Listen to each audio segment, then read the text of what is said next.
almost shifting. We got pizza, moving boxes, or else Checkers beats us.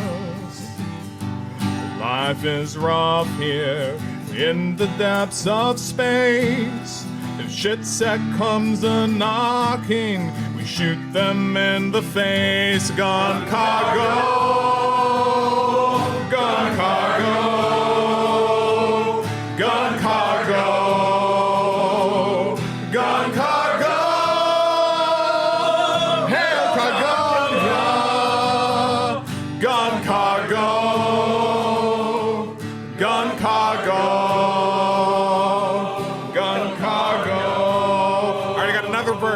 I hear a boy coming right in my instant, and it just asks me why I blew them all away.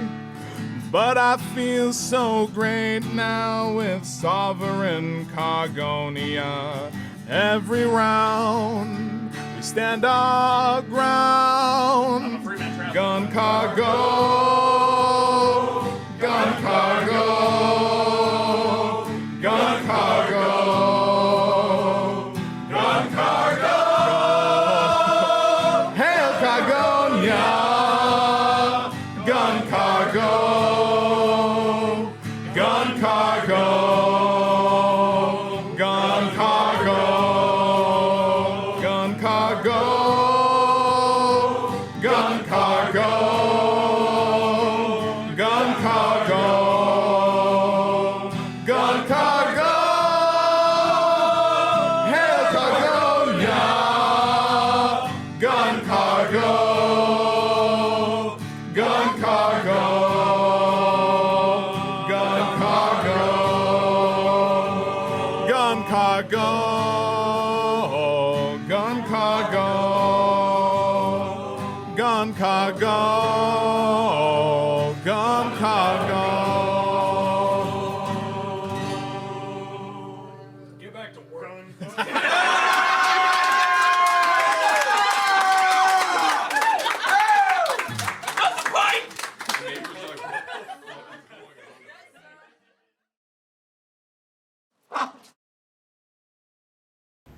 Pay no attention to the quack behind the door. It is all good. Alrighty. There we go. Here. Das Boot. It's time for the boat. I've been putting this off for too long. Where the fuck did the mouse go? It's time for this. There was music. Yes, music. Hi. Yes. Hello. Something.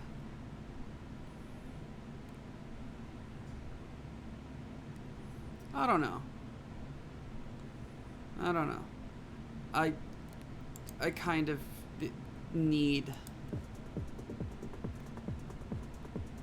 insanity. It's been an interesting day because instead of doing the smart thing and being like, this is my day off, I told my boss, hey, so,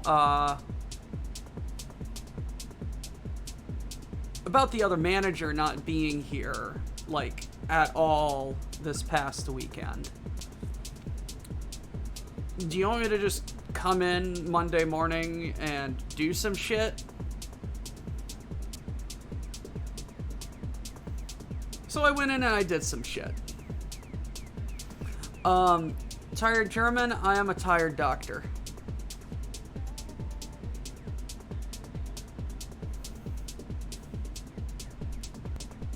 So I'm running on not a lot of sleep, and a bunch of energy drinks. Let's do this fucking thing.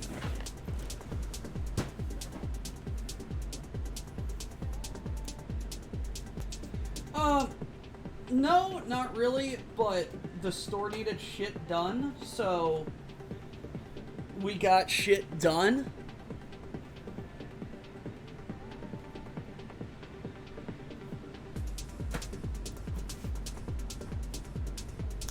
So shit got done.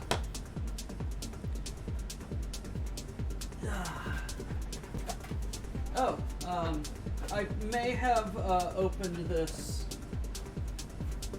from the wrong end. Because I've got a box. Let's set this box right there. And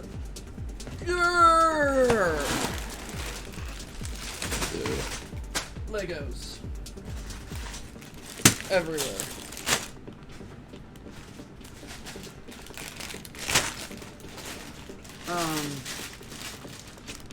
Three.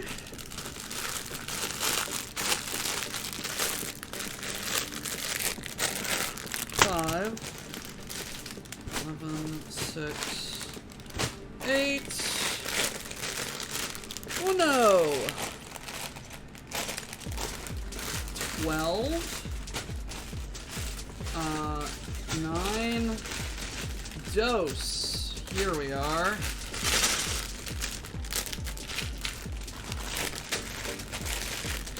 Trace. Donde está Quattro? Cinco. Seis. Siete. Ocho.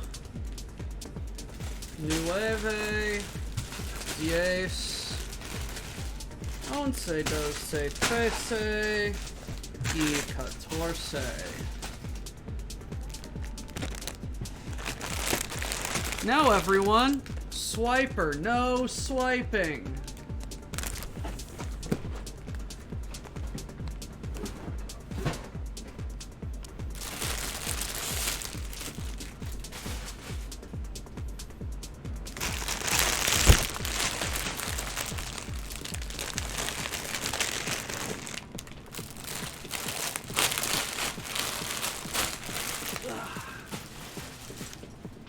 Okay.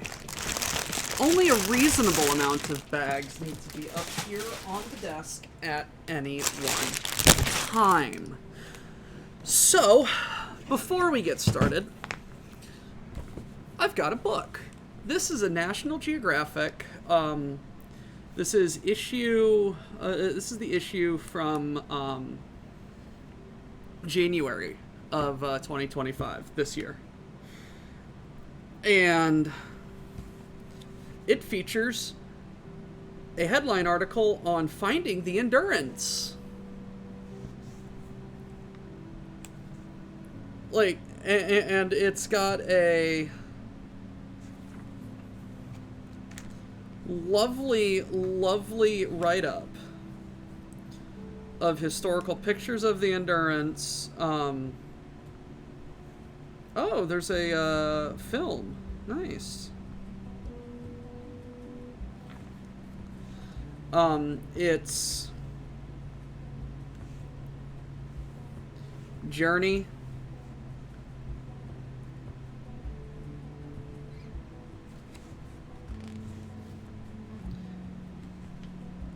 That's very unfortunate. I don't know, man. Holy.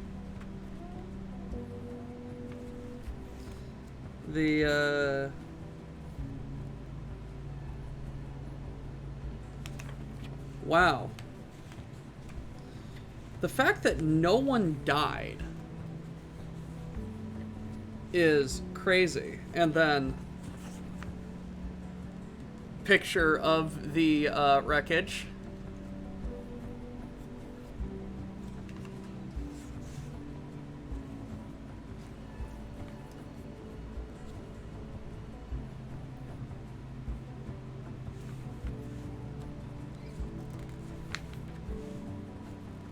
How the picture survives. Interesting. And then dams. Nice. Okay, so we have a bag.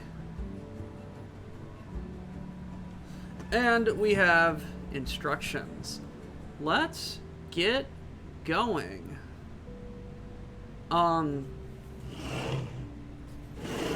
Okay.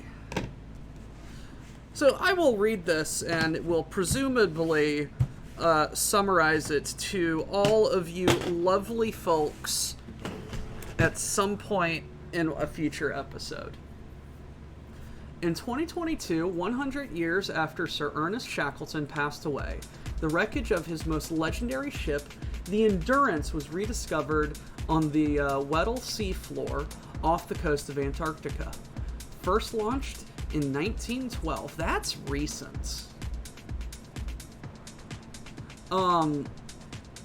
Like,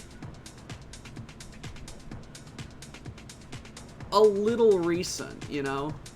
Like, in naval disasters scale, you know, it's like you think of sunken ships and you think of the San Jose and the Spanish Armada. And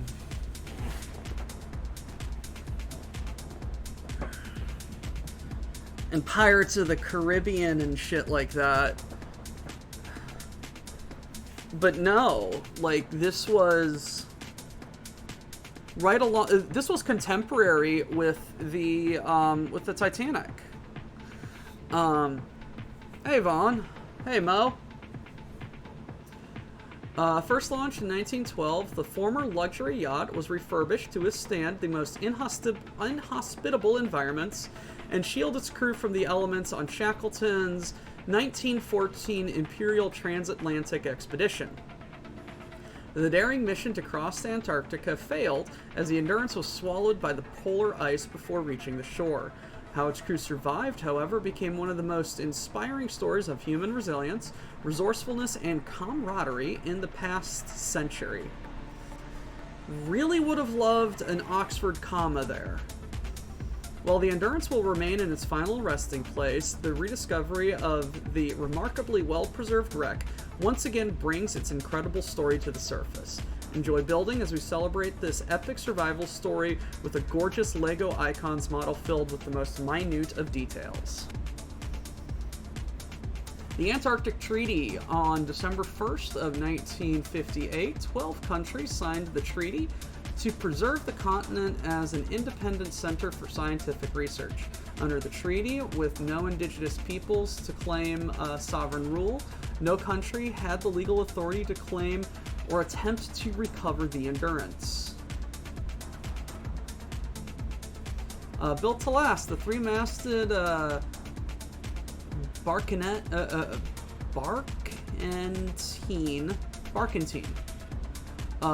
was also fitted with a triple expansion steam engine to navigate through harsh winds and ice. Combination of oak, pine, and green hardwood timber made the hull sturdy enough to withstand the most extreme conditions. I really love me some Oxford commas. Upon the wreck's discovery in 2022, the name Endurance in golden letters and the golden star were still intact. Whoa.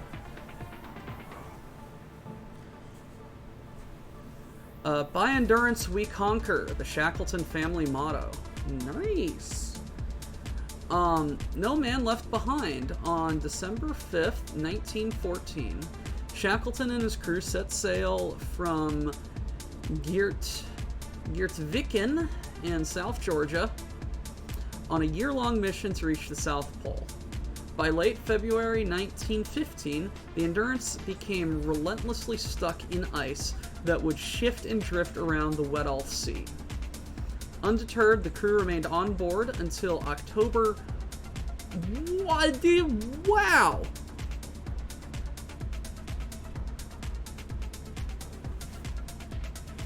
hold.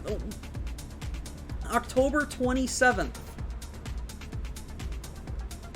February, March, April, May, June, July, August, September, October.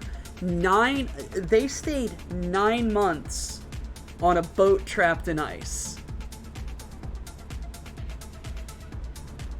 That is crazy. When the cracks threatened to sink the ship, it remained afloat until sinking on November 21st. The 28 men used preserved lifeboats to set up Patience Camp on the ice until April 1916, when they departed in a lifeboat for Elephant Island. Recovery of a vessel is an expensive and cumbersome process, and wood that has been immersed in low oxygen water will start deteriorating rapidly when it's exposed to air. This is why Samurai always gets up in arms with me when I start singing the Mary Ellen Carter, because he's just like, yeah, you don't really recover boats like that. And I'm just like, let me sing my happy song, damn you.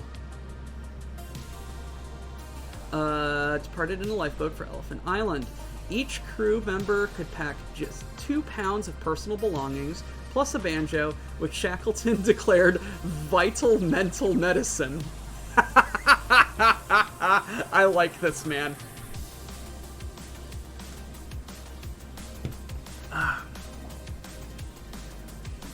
From Elephant Island, Shackleton and a few of his men completed a final 2-week leg back to South Georgia, only to reach the Stomness whaling station on the wrong end of the island in a terrible storm.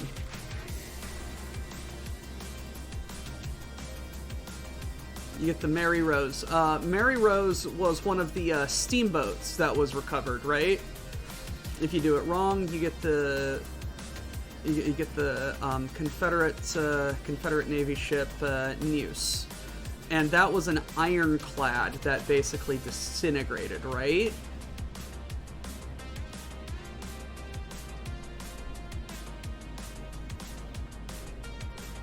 A day and a half long march across the island later, the exhausted,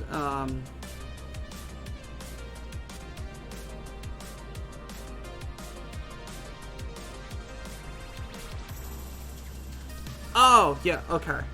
Okay.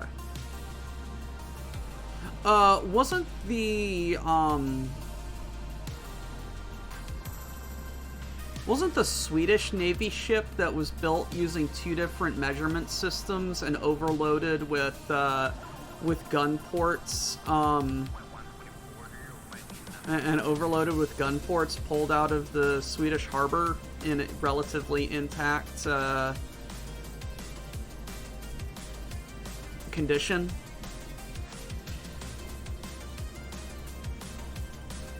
Pull the Cairo out of the Mississippi using a series of chains, and it acts like a chainsaw.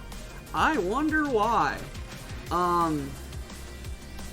Day and a half long march across the island later, the exhausted expedition returned to Geertviken. From there, it took Shackleton nearly 4.5 months and several attempts to finally rescue his last men from Elephant Island. 5 months? That's crazy. Credits the survival of the crew of the Endurance to the extraordinary leadership of Sir Ernest Shackleton, emphasizing his heroic actions of self-sacrifice and morale-boosting optimism. From sharing his gloves and ordering his men to sleep to keep them energized, to defying all odds to bring everyone home alive, it seems his crew's trust was well earned.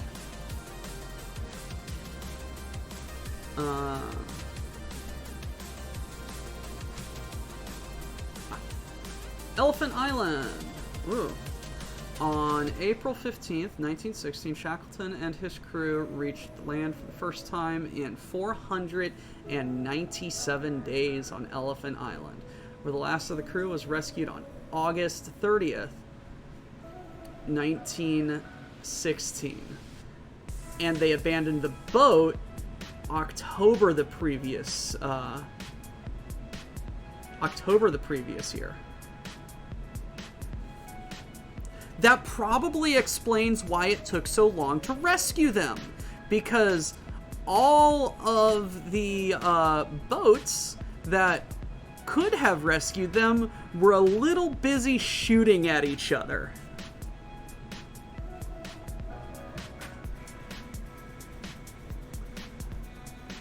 The Incredible Journey.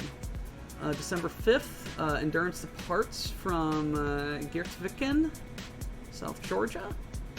December 18th, or January 18th, navigating the icy Wendell Sea for weeks, Endurance becomes trapped in ice. Wow, that didn't take long. After weeks, the ship's hulls begin to crack. It sinks off the Antarctic coast. April 15th, 2 weeks after leaving Patience Camp. And one of the lifeboat's crew arrives on Elephant Island. May 21st, Shackleton and the first crew members reach South Georgia. August 30th, crew was rescued. To determine the scale of the model, we first picked a significant detail, the lifeboats, which came in 2 different sizes, and built them as small and detailed as we could. From there, we calculated the ship's dimensions would be, whereas the real Endurance had room for 28 men. We scaled it down a little to include cabins for Sir Ernest Shackleton and an expedition scientist. Materials also reveals the ship's steam engine, which can be taken out. In real life, the steam engine was about as big as a 2-story house. LEGO Icons display models usually feature cool functions, and we wanted a working rudder connected to the steering wheel. For this function, we created a tiny gearbox based on an angle plate that now comes in dark brown for the first time. It's one of numerous element color changes we made to give this ship its authentic look. After all, the Endurance was one of the strongest wooden ships ever built, deserves a proper tribute. Let's get building.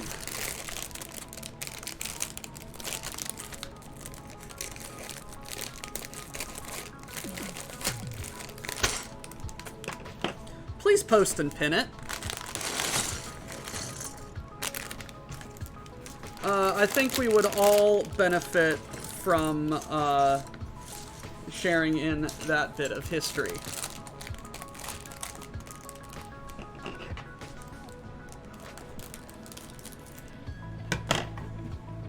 Give me the plastic.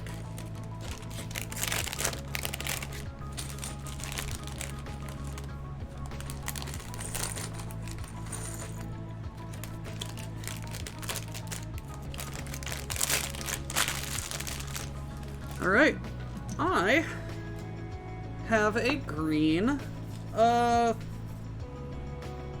brick separator. All right, let's get building. You know, I'm really excited about this. There's just something fascinating about boats. And then B, fascinating about dogged, defiant stories of survival. By all accounts, things should have gone pear-shaped very quickly.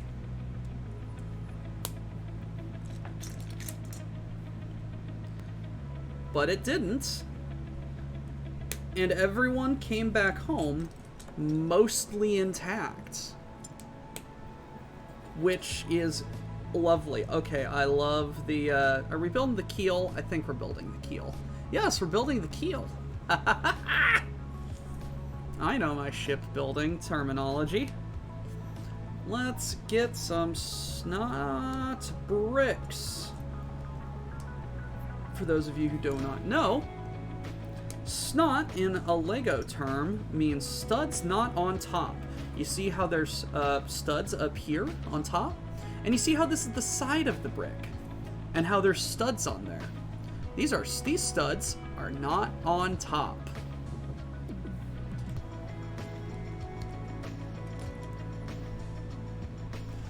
I think it is the Scott expedition.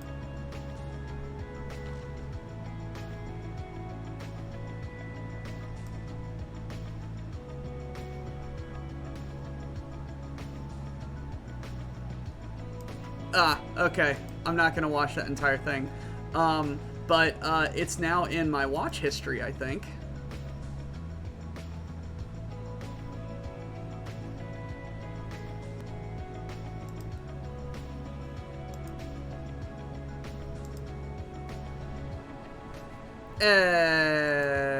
I'll figure it out.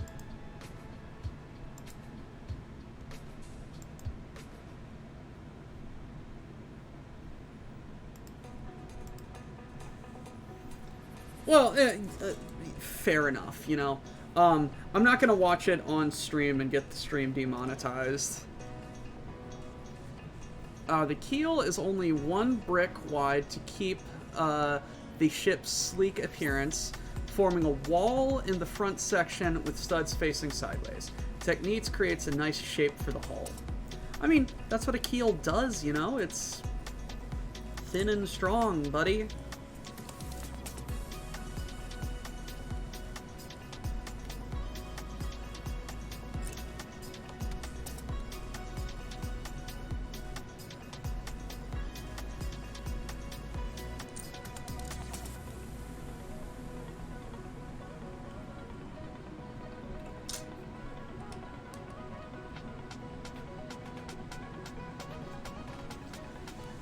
Alright, let's get building.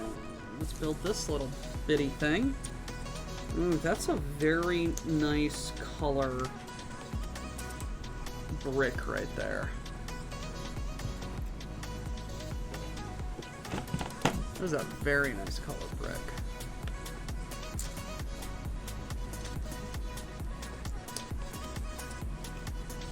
And it goes on the butt end.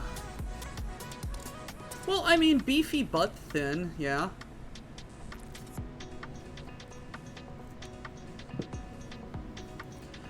No, it's extra turbo demonetized. I know what you mean, buddy, but it's like, I'd rather, like, we not, or we have our videos, like, unmuted, you know?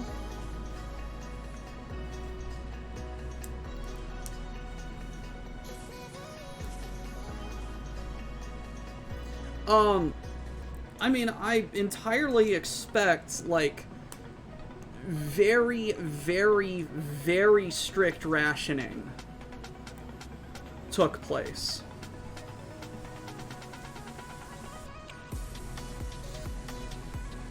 They probably had their hardtack start to,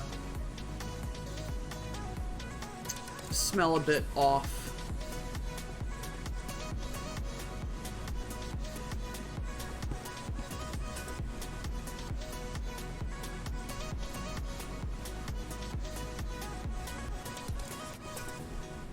Fresh out of college with grades straight from hell, I plow for a trade in which I could excel.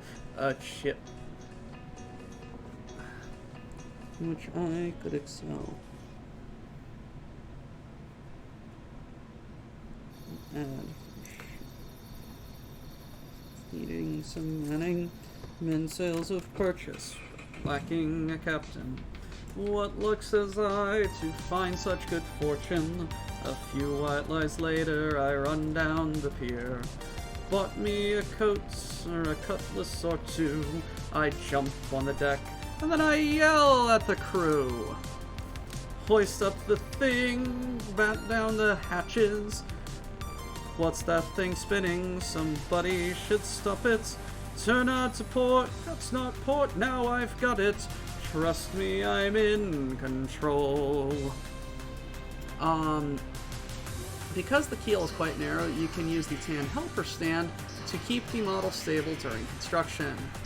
Cool.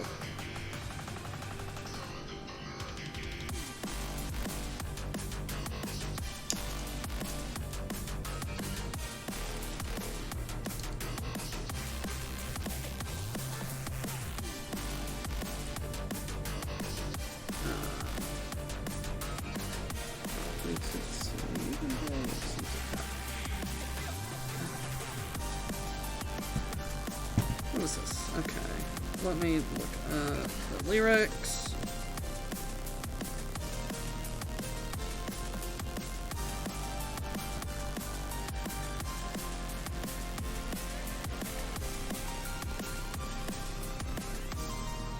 Lyrics.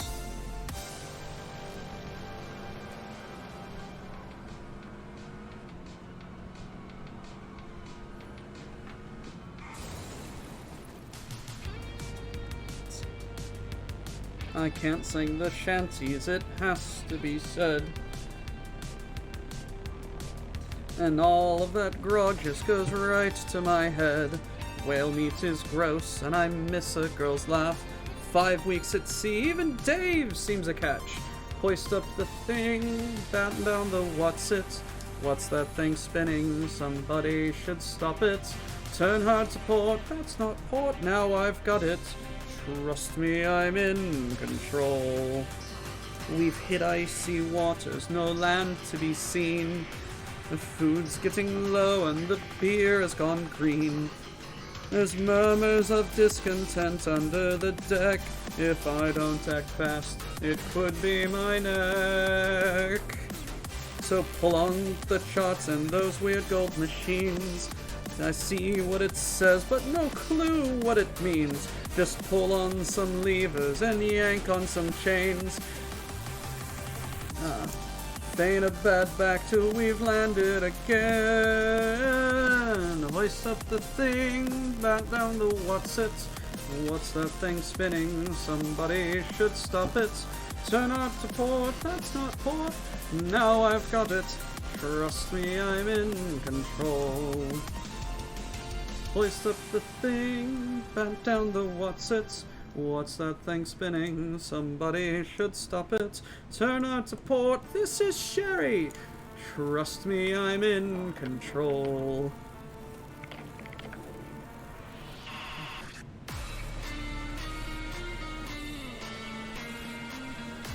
Yeah, how much food they brought? It's a really good book about provisioning maritime, but I'm not at home, so I can't reach my shelf. Considering the refrigerator-like conditions, they may have kept a bit longer. The only thing about today's Antarctic outposts is that their freezers are technically heated.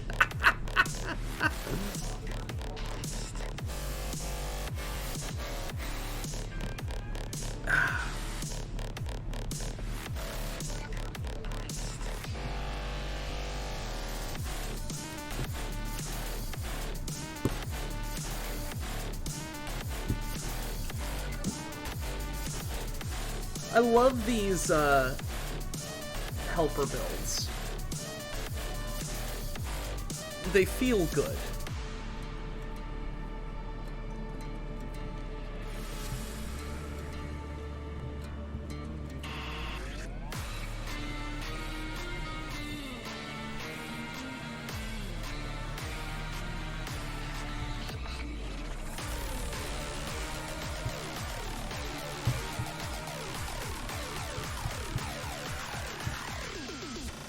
You got me by the curiosity. I just ordered a copy of Shackleton's book.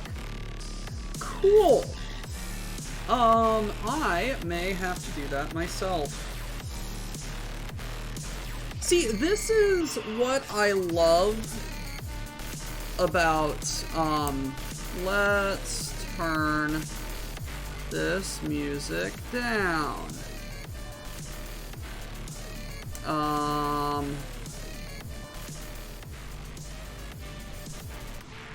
Let's put that there. Let's go to here.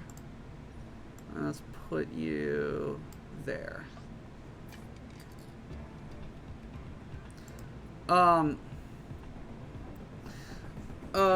Any more thoughts on romance novels? Yes, this, it was poorly written, badly executed, and holy god, I could do better out of spite, but Lady Red is doing better out of spite. Yes, Mo, how you doing, buddy? What's going on?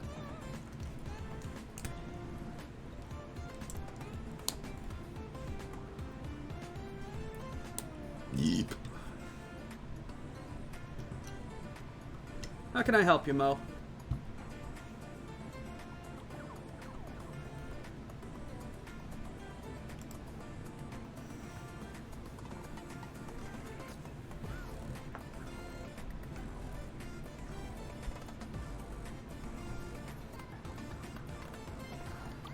Speaking of that lovely transaction of literature. Ha! That's a way to put it. The ship's hull front was clad with metal sheets to protect the wooden keel from the polar ice. On this model, the section was recreated using a rarely used 1x4x3 inverted slope brick. The mobile Discord works.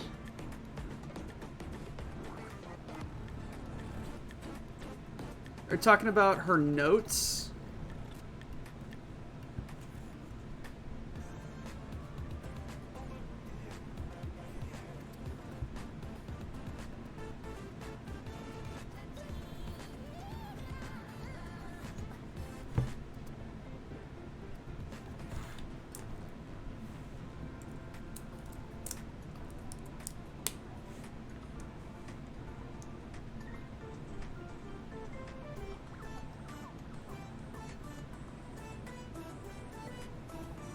Let me see, is mobile Discord works.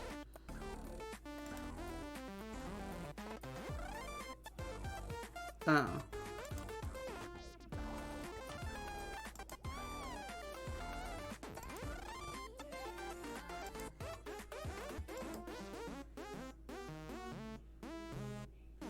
Maybe.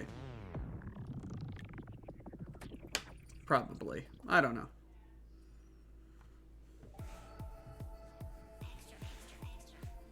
Ah! Go away, Gog. I don't like you. Oh. Hold on. Hold on.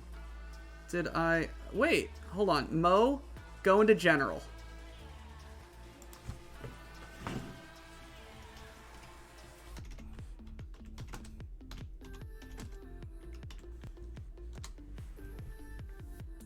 Mo, get in general chat.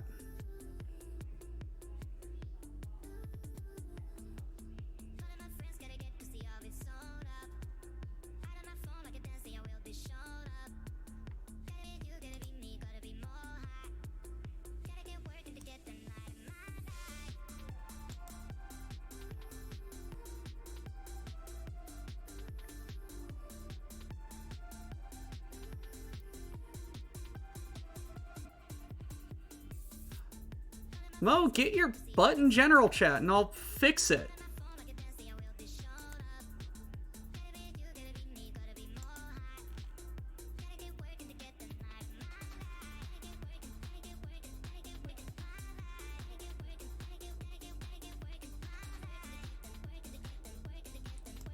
Are you in the aux or are you in frickin'...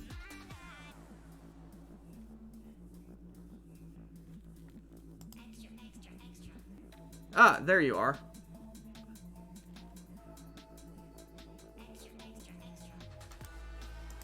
Yeah, you can frickin' get in here. You're a frickin' co-host.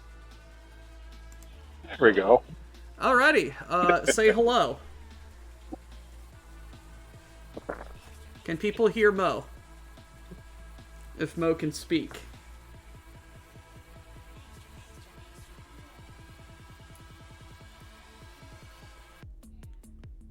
Mo. There we go. I'll let him stop. I'll let him off the Wi-Fi. There we go. All right. All right, Mo. What's going on? Okay. Remember when you and I had that little conversation about my rules of piracy and sending you Legos and whatnot? Yes. Okay. This is rule 3, which I will follow. So, after that lovely little exchange of literature that you sent to Lady Red, and the good laughs that I had of seeing her spat out about it on Friday, and then a contact of mine saying, "Oh, hey Mo, Lego Store is doing sales on it." One of those sets popped up.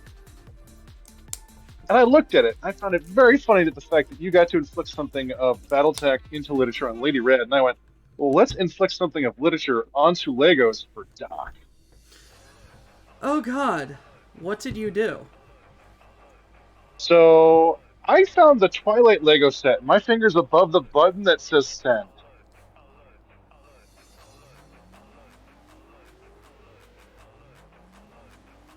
Because that means you would have to build it and read the lovely little quotes they have inside the instruction booklet.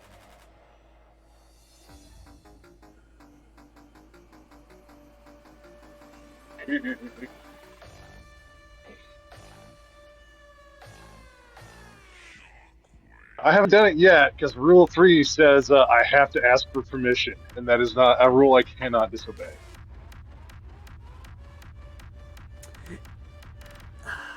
No. So, would you like to build a large architectural piece which has other connotations and be forced to read literature which you just do not like?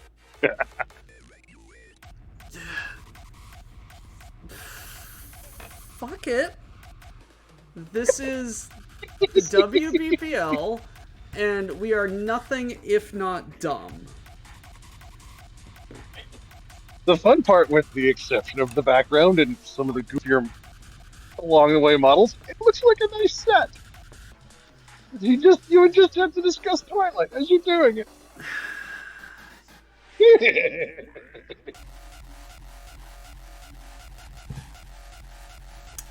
Mo, you are an evil man. You can also say no. You can also say you have the option, good sir. You can also say no because there's another set I looked at when that would be a good placeholder, but I will not tell you what it is. So you have the option of shitpost or mystery. What do you think would be funnier? See, here's the fun part, because of how engaging your streams usually are, specifically with the information and knowledge, like exactly with giving us the information of the lovely expedition and the triumph of human endurance that it was for having the crew and captain survive as they did. I think the other one I'd send you would go with the collection of things you have right now. A lot of us will be engaged with it, and I think it's also a very fun set. It's one that I would have enjoyed as well. And then there's a Twilight set, which is just inflicting brain damage. So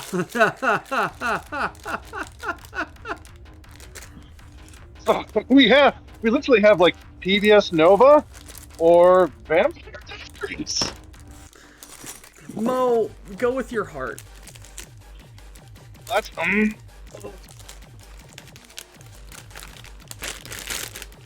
My heart says shitpost, but I'll save the other one for another day.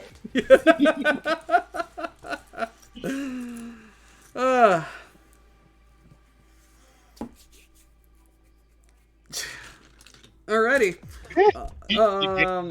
You heard it here first, folks. I am going to be subjected to probably the worst thing ever written. In Lego form. No, it's like, I've seen that set at the Lego store. And it's like, it doesn't look bad.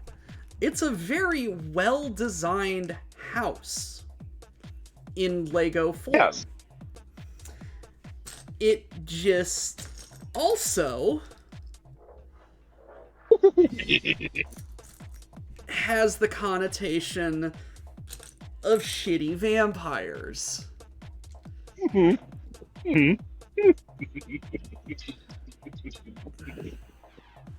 understand when someone's like, "Hey Mo," and I'm like, "Oh, the universe is aligned again. I must." Mo, you full send everything you do, and that's what I love about you. He says, instantly regretting his decisions.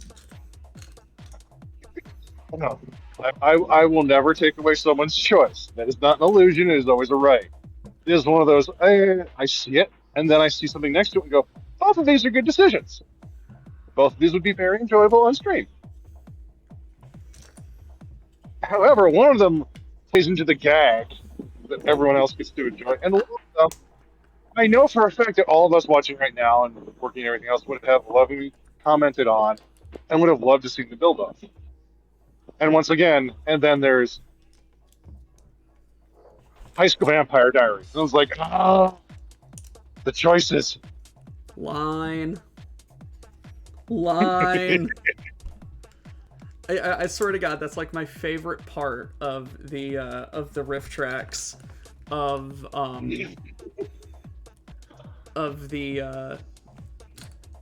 Twilight is just every wistful stare is just line.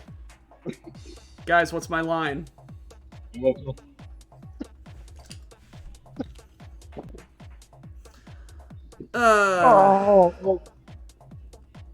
that's an idea that we'll take.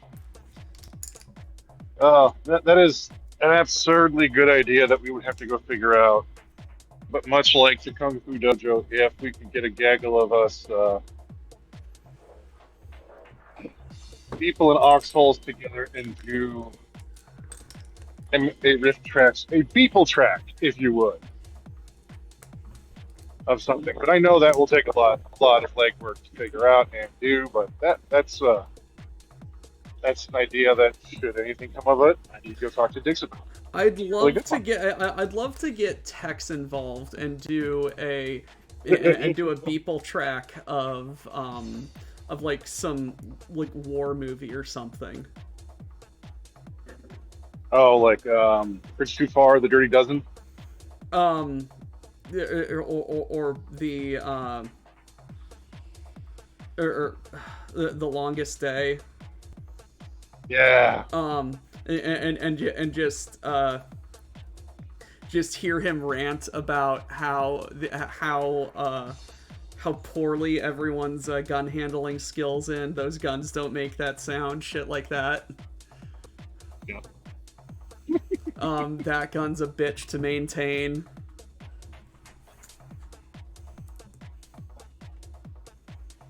That would be pretty funny. Yeah, that would be. Something to bring up. Okay. And, of course, and now I have two of my assistants saying, hey, you have patients here for your work on, so I have to get out of the parking lot and go back inside. Alrighty, Mo. Thank you for the Lego sponsorship. I hope you live to regret it. I probably will. Now go... Happy building done. Now go do the eyeball things. Yep. Have a good one, all. Bye. Bye. Ready.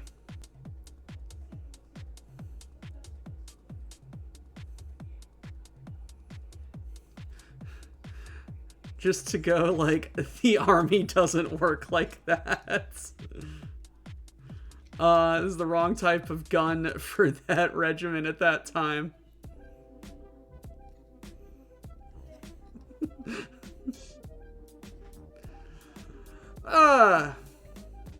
Quack. Hello, ducks. How are you doing today? And it's like, no, I've seen the set. Like,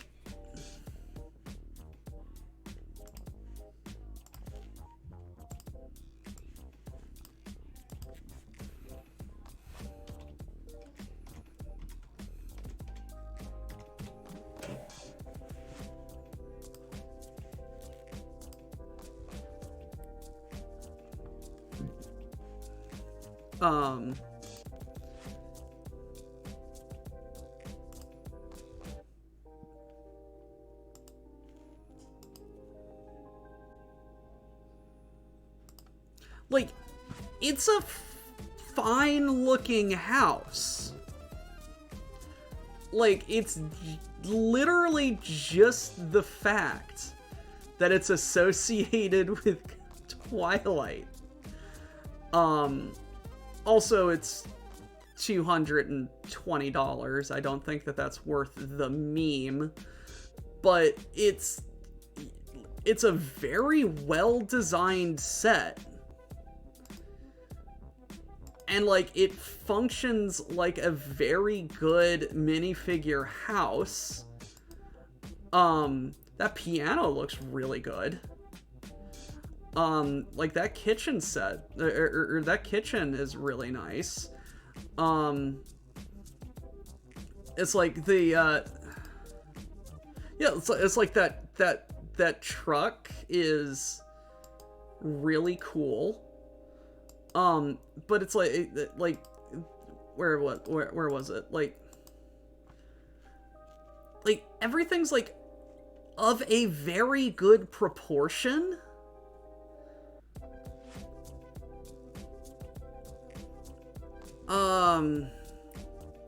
Everything's of a very good proportion, and the fact that like it comes apart with relative ease is a very good it's a very good play feature. So it's like I don't hate that it exists. I hate that it's going to be foisted upon me.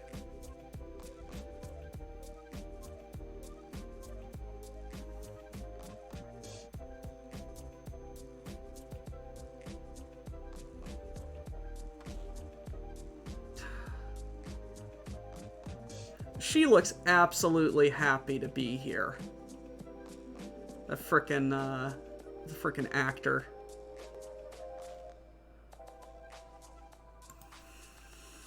Let's get, I have it set to audio only, and it's a bit choppy. Last week we were in BFE to Turbo BFE.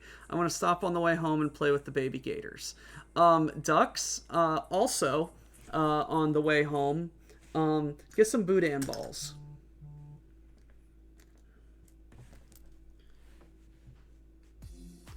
Get some boudin balls and play with the baby gators.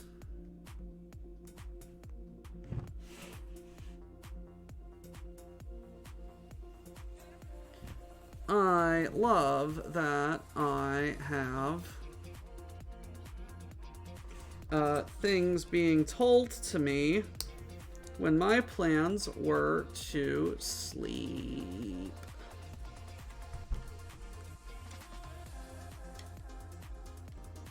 I have had those boudin balls. They are amazing.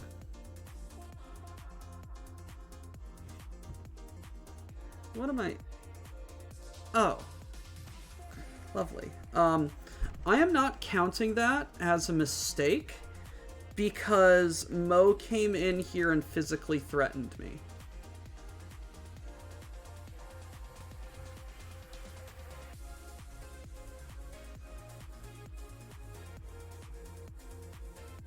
You all saw that, right? He had a gun to my head and said Twilight Legos, right?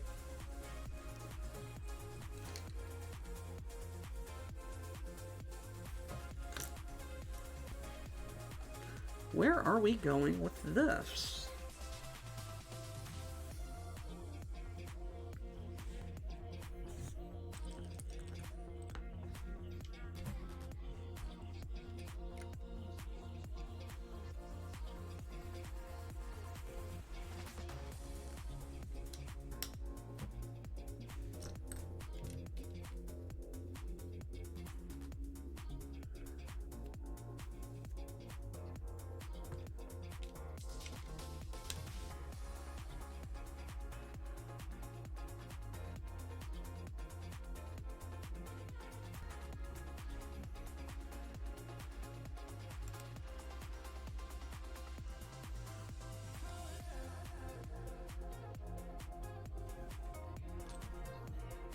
Why are we...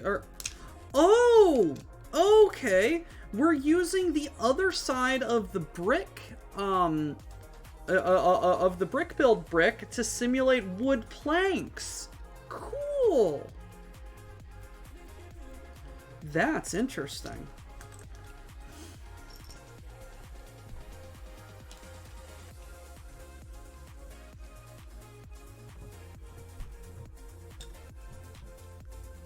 My feet hurt too much to do really anything. I just want to go back to sleep, honestly.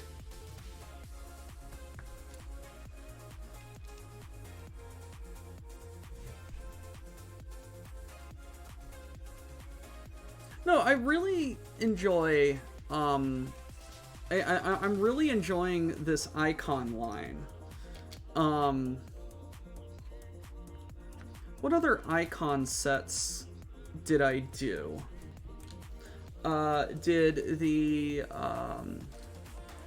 Concorde, I believe the Space Shuttle airplane is also in icons. I know I've done like one or two others, I think. Maybe in my personal time. But this icon line is really impressive, just in terms of like build quality and subject matter.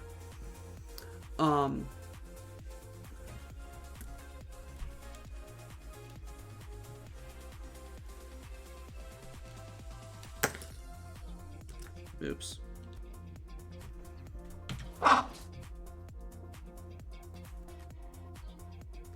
Like, just very impressive.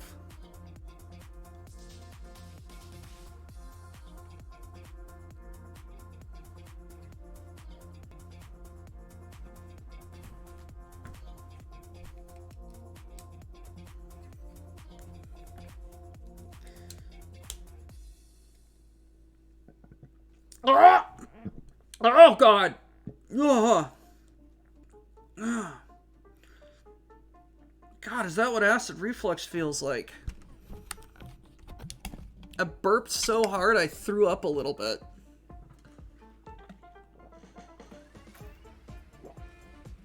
If that's not quoted, I'm going to be very disappointed.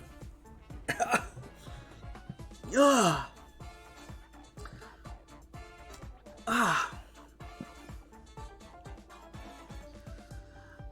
No, I burped so hard, stomach acid came out and burnt my esophagus. My esophagus was in no way prepared for the stomach acid. So, to people who have, I'm not gonna say frequent, episodes of Upchucks. When one is preparing to throw up, you start swallowing, normally, a lot of saliva. A lot of saliva is produced. You spit some out, you swallow a bunch of it, and it's supposed to prevent, the stomach acid from burning your esophagus. Your body is like, hey, look, brain robot that's piloting this meat mech, we understand that this is about to get very, very uncomfortable. And, the customer satisfaction department is doing its best to mitigate what is about to happen. We can't prevent it. I'm sorry. We just can't prevent it, but we're trying to make it suck less. And you're just like, but I don't feel like I need to throw up. What's going? And then you throw up. And then you feel a million times better, right? But it's just, I did not have a saliva buffer. And consequently, the back of my throat burnt so much, it almost made me throw up because of it. Oh. That's probably gonna go, like, right there, or something like that. Did I just figure out where this is going to go just by fucking around? Did I just fuck around and find out? I think I fucked around and found out, guys. Oh. And there's also that.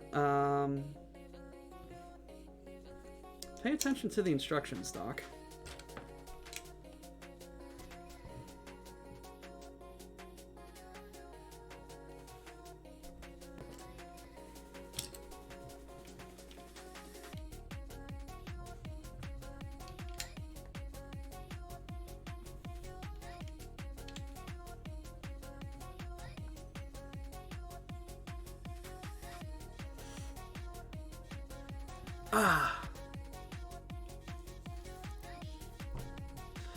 No, there's a difference between...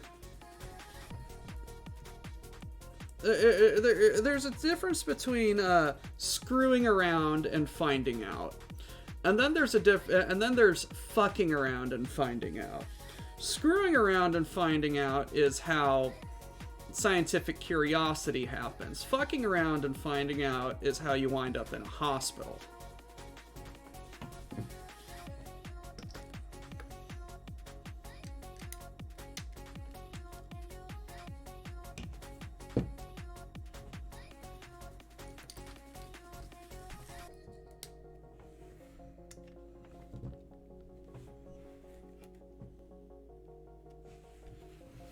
This little Lego element right here, this little slope right here, which is 2 studs high, or 2 bricks high, and 4 bricks long. I don't think I've ever seen that piece before. You know, the difference between those two, as you explain it, makes perfect sense. But it also leads to innovation. Scars too, but innovations nonetheless. I'm not saying it doesn't have its place. But screwing around and finding out and fucking around and finding out.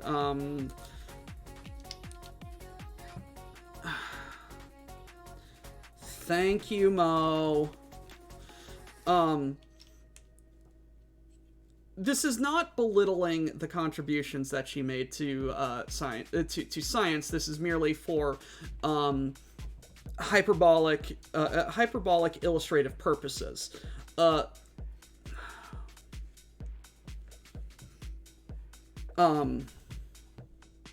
Mary Curie fucked around and found out with uranium and curium and all those other highly radioactive elements. Albert Einstein screwed around and found the theory of relativity.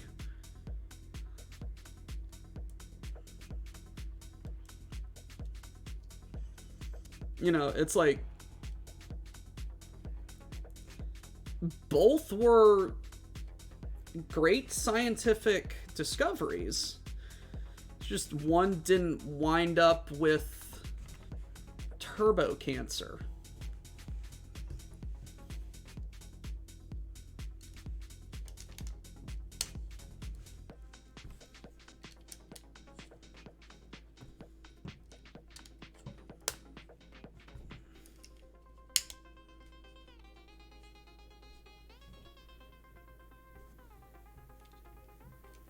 That's just off the top of my head. I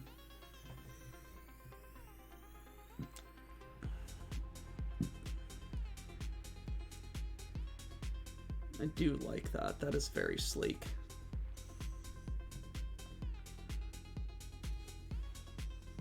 This is also an angle piece that I have not seen very often.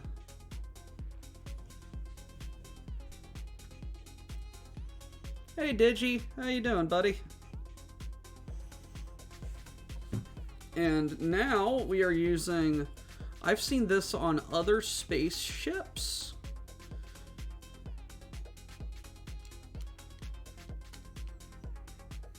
No, absolutely, you know. I love how that fits perfectly into that hubcap piece. It's almost like it was designed to do that.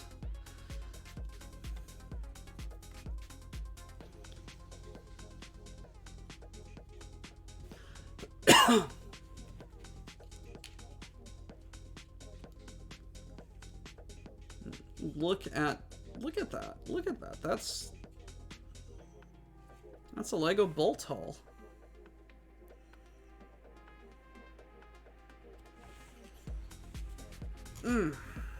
Boat hull.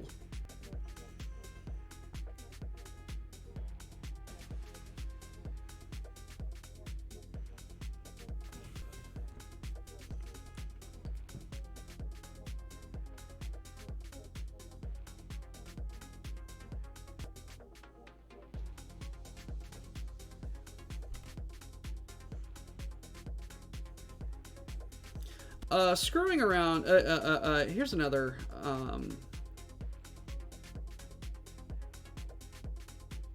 Here is another example that I just thought of. Screwing around and finding out is finding 3 moons orbiting Jupiter and coming up with the idea that everything experiences gravity the same. Fucking around and finding out is getting excommunicated from the Catholic Church because you just cannot stop insulting the Pope in the book you wrote about your discovery.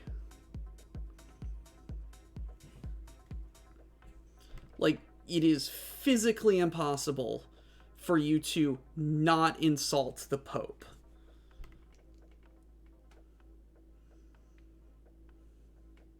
For those of you who didn't know, Galileo was not excommunicated because because the Catholic Church disagreed with his views about heliocentrism and astronomy. They excommunicated him because he wrote a book in which he took the ever-loving piss out of the church and the Pope and personally insulted the Pope. And the Pope gave him multiple chances and said, "Hey, Galileo, you're a cool dude. You're really smart. Love what you do. All of this science stuff, great. Tip top. You're smart as hell. Could you maybe not tell everyone that I'm a dick? Or you think that I'm a dick?" And Galileo said, "Fuck off, loser." And so the church put him under house arrest, or whatever they did at the time. And then he just did not stop insulting the Pope, so they excommunicated him. Galileo was not excommunicated for his views on astronomy and heliocentrism. He was excommunicated because he was a raging dick and insulted the Pope one too many times.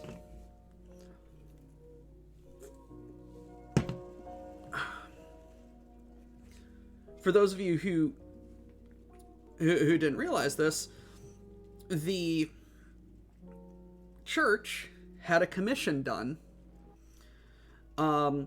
and had an observatory built in the Vatican papal chambers, that had a star chart aligned, or like a sun tracking chart aligned to the current model of solar observation, and then had another model built to this newfangled heliocentrism theory thing. And when demonstrated that the solar that the sun lined up with the expected markings on the solstices and equinoxes, the Pope was just like, maybe we need to review the calendar, and thus the Gregorian calendar was or something like that. Like we changed calendars because of it.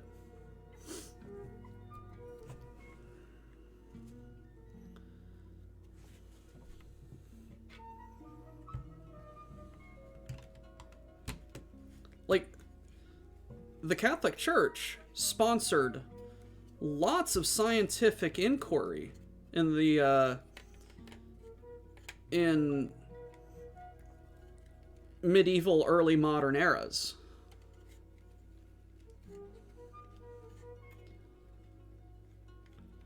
Now, that's not defending everything that the Catholic Church has ever done, but I'm just for your information. Just fun historical facts.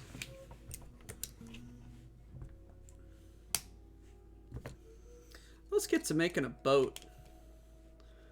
Boat, boat, boat, boat, boat, boat, boat, boat, boat, boat, boat, boat, boat, boat. It's a boat. It's a boat time.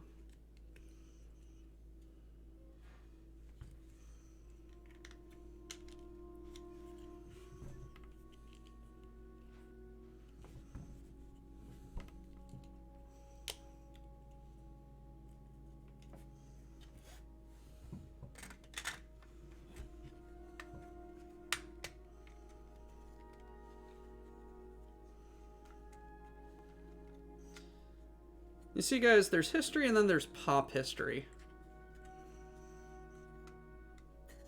History is what actually happened. Pop history is what people want you to think happened.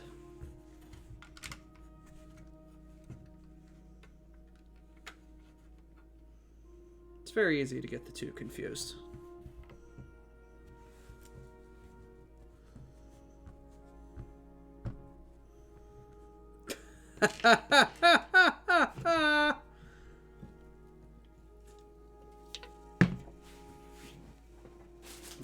That's a good one.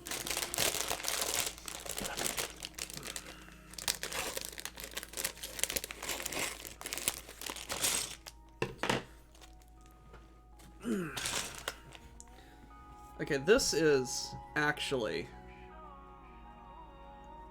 really fun. I really like how this looks and how this feels right now.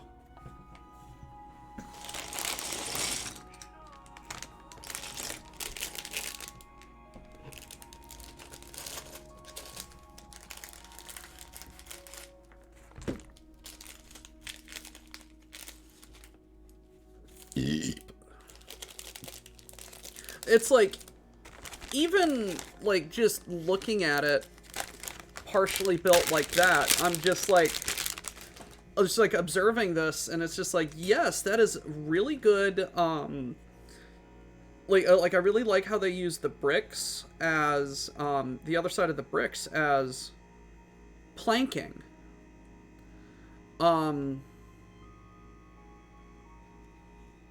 No, yeah, well, that's exactly how history goes. That's exactly how, like, physics goes as well in school. It's just like, hey, it goes like this, and you're just like, that makes sense, that makes sense. Hey, it actually goes like this, and you're just like, wait, what? And then you start, you know, like, okay, yeah, no, it goes like this. And then, you get to the next science, and they're just like, hey, actually, no, it goes like this. And you're just like, what? And then you get to the next science, and there's like, yeah, that basic science that you learned at the beginning, that's how we got to the moon. And you're just like, then why did I need to learn all that other science?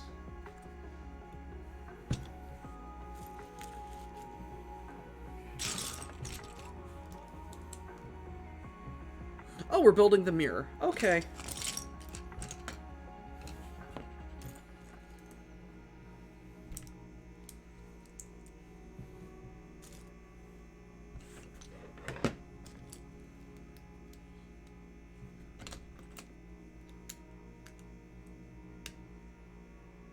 Yeet.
Running your test. One heavy cluster of Buroks with BA and aerospace versus one regiment of regulars with no aero and ground support.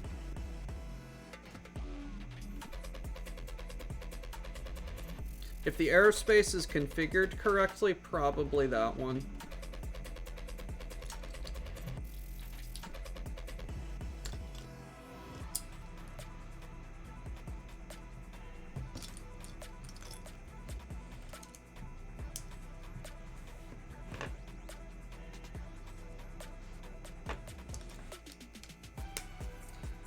German, I have stated this on stream before. I have not actually ever read any Terry Pratchett. I have been told that I need to rectify this. And I agree. I just have other reading obligations first.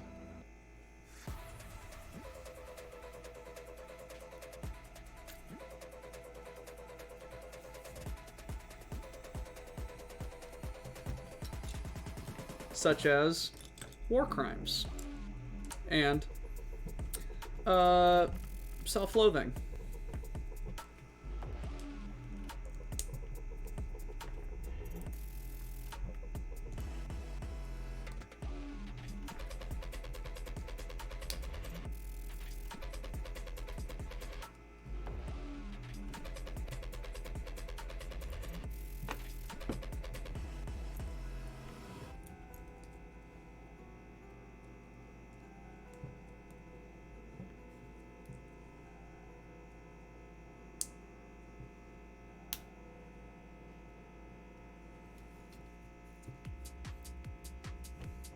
It's very entertaining to read her thought processes.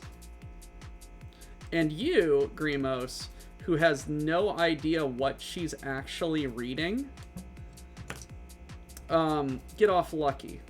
I know what she's actually reading because I also read it.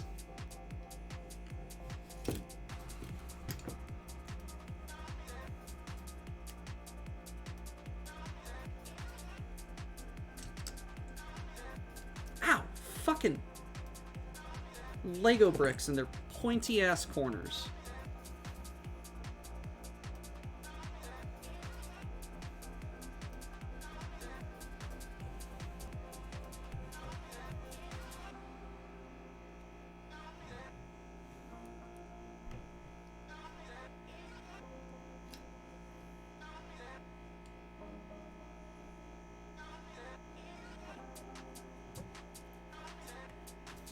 Grimos, if you're going to buy it, buy the ebook version if you have the ability to read ebooks, because it's literally not worth the $13 that it's printed on.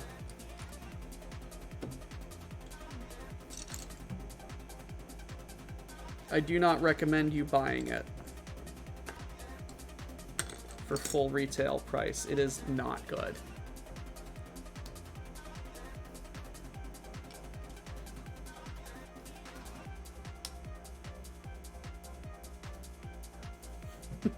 Thank you, Night Owl.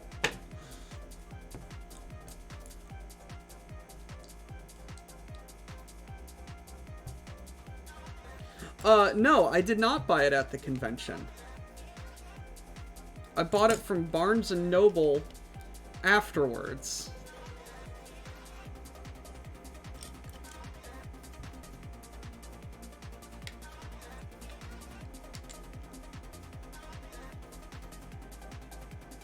No, brand new.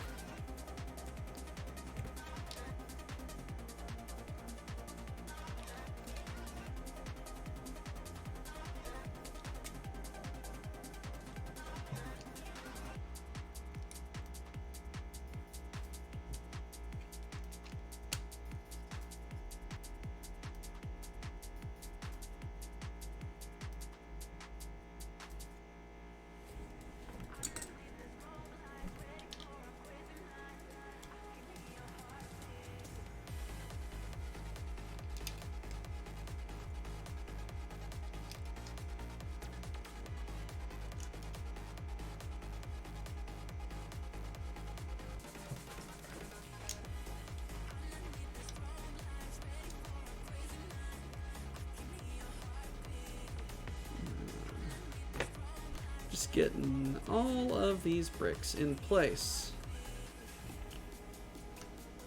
I am the man who arranges the blocks as they come down above, up, above.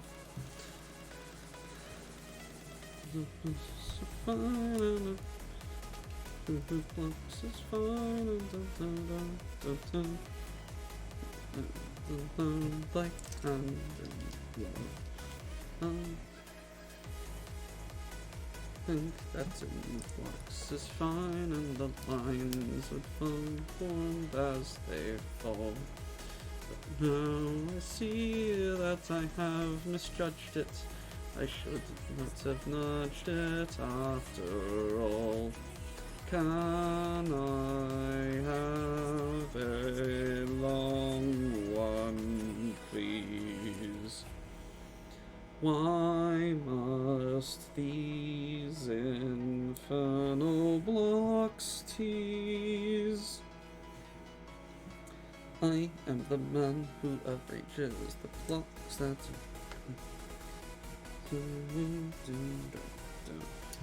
I need to listen to that song again.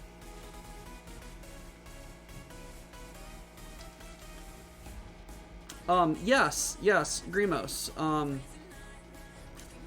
That was... It is disturbingly too easy to buy Warcrime in book form.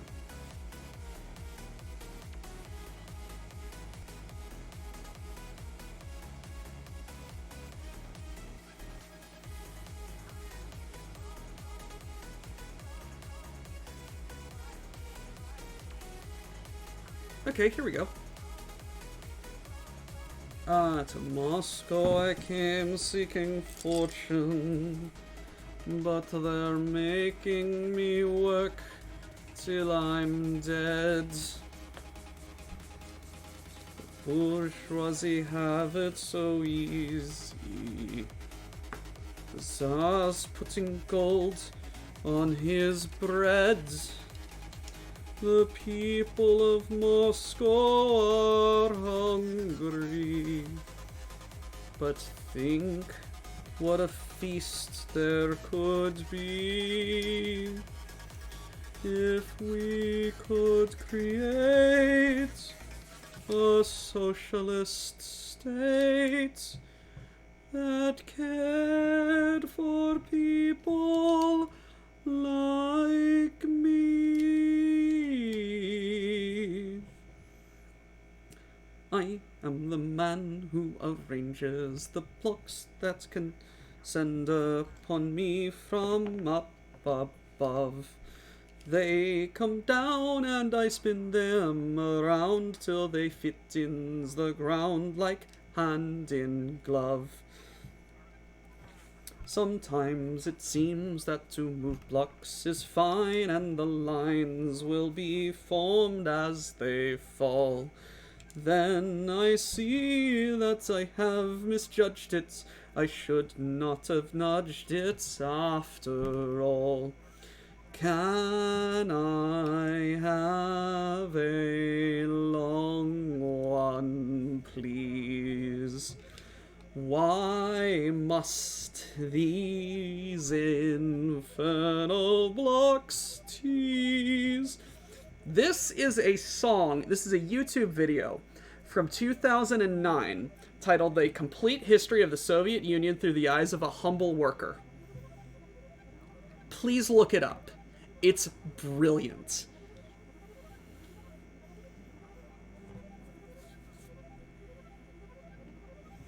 I am the man who arranges the blocks that continue to fall from up above.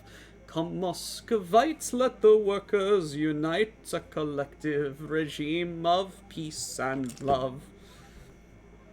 I work so hard in arranging the blocks, but the landlord and taxman bleed me dry.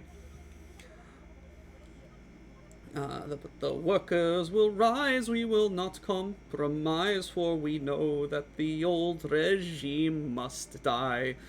Long live Lenin, kill the Tsar. We salute the sickle and star. I am the man who arranges the blocks that continue to fall from up above. The food on your plate now belongs to the states, a collective regime of peace and love. I have no choice in arranging the blocks under Bolshevik rule. What they say goes. The rule of the game is we all are the same, and my blocks must create unbroken rows.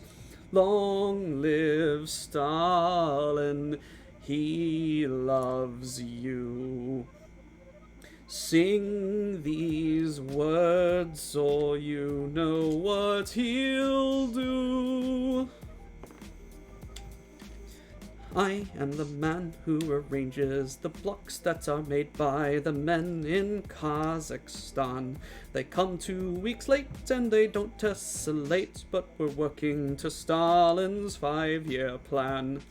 I am the man who arranges the tanks that will make all the Nazis keep away. The Fuhrer is dead and Europe is red. Let us point all our guns at the USA. We shall live forevermore. We can start a nuclear war. I am the man who arranges the blocks that are building the highly secret base. Hip hip hurrah for the USSR, we are sending our men to outer space. I work so hard in arranging the blocks, but each night I go home to my wife in tears. It's the point of it all when you're building a wall and in front of your eyes it disappears. Pointless work for... what the fuck? Pointless pay. This is one game I shall not play. I am the man who arranges the blocks, but tomorrow I think I'll stay in bed. The winter is cold, I've got plenty of gold, and I'm standing in line for a loaf of bread. Maybe we'd be better off if we brought down Gorbachev. I am the man who arranges the blocks that continue to fall from up above. The markets are free, so much money for me. How? Tell me, why should I care for peace and love? The markets are free, so much money for me. Tell me, why should I care for peace and love? Peace and love. Peace and love. And now the wall is down, the Marxists frown, when there's foreign shops all over town. When in Red Square, well, don't despair, there's Levi's and McDonald's there. The US gave us crystal meth, and Yeltsin drank himself to death. But now that Putin's put the boots in, who'll get in our way? So we reject free enterprise, and once again the left will rise. Prepare the flags to be unfurled, 'cause we're seceding from the world. We shall regain the Georgian soil. We shall obtain the Arctic oil. We shall arrange the blocks and toil forever and a day. Game over. Okay. Something's... Oh, that's what I'm doing. Yes, that is from, 2009. And oddly looks at the news. Prophetic. Oddly prophetic. Prophetic, that's the word, prophetic. And that's all I'm going to say about that. But it is a very good song, and it does, and it is actually, like, very...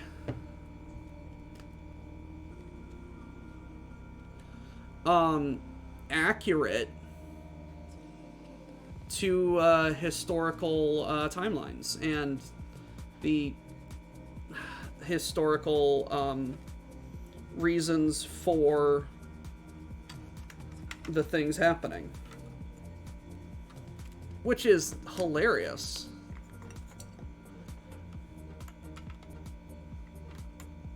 Alright, the Pasha Russian kills more of the lower caste than the troublesome top, and that, and the vast amounts of alcohol involved in at least 2/3 of the historic ones. Have you seen the restaurant bill for the First Continental Congress? Motherfuckers wrote the Constitution sloshed out of their minds.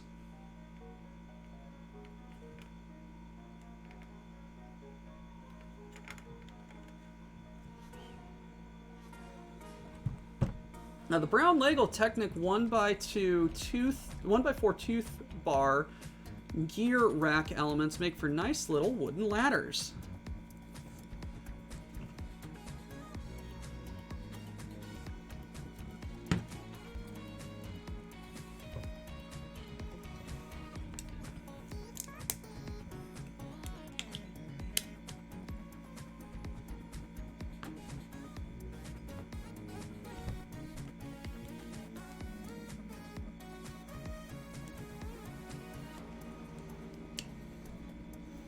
The Hitchhiker's Guide to the Galaxy has this to say about the Sirius Cybernetics Complaints Department. There are a bunch of raving nutters who will be the first against the wall when the revolution comes. An interesting note is that a later, wilier editor of the Hitchhiker's Guide to the Galaxy sent a... Wait, no.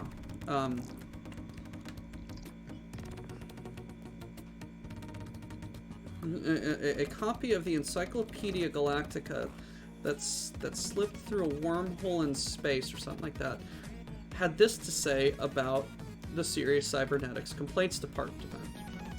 They were a bunch of raving nutters who were the first against the wall when the revolution came.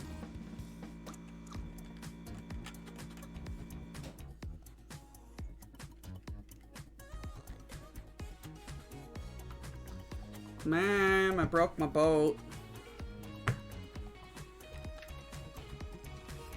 Okay. Did I miss?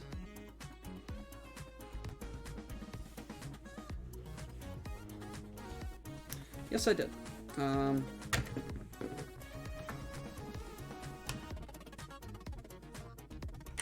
that is an oops because I was singing a song.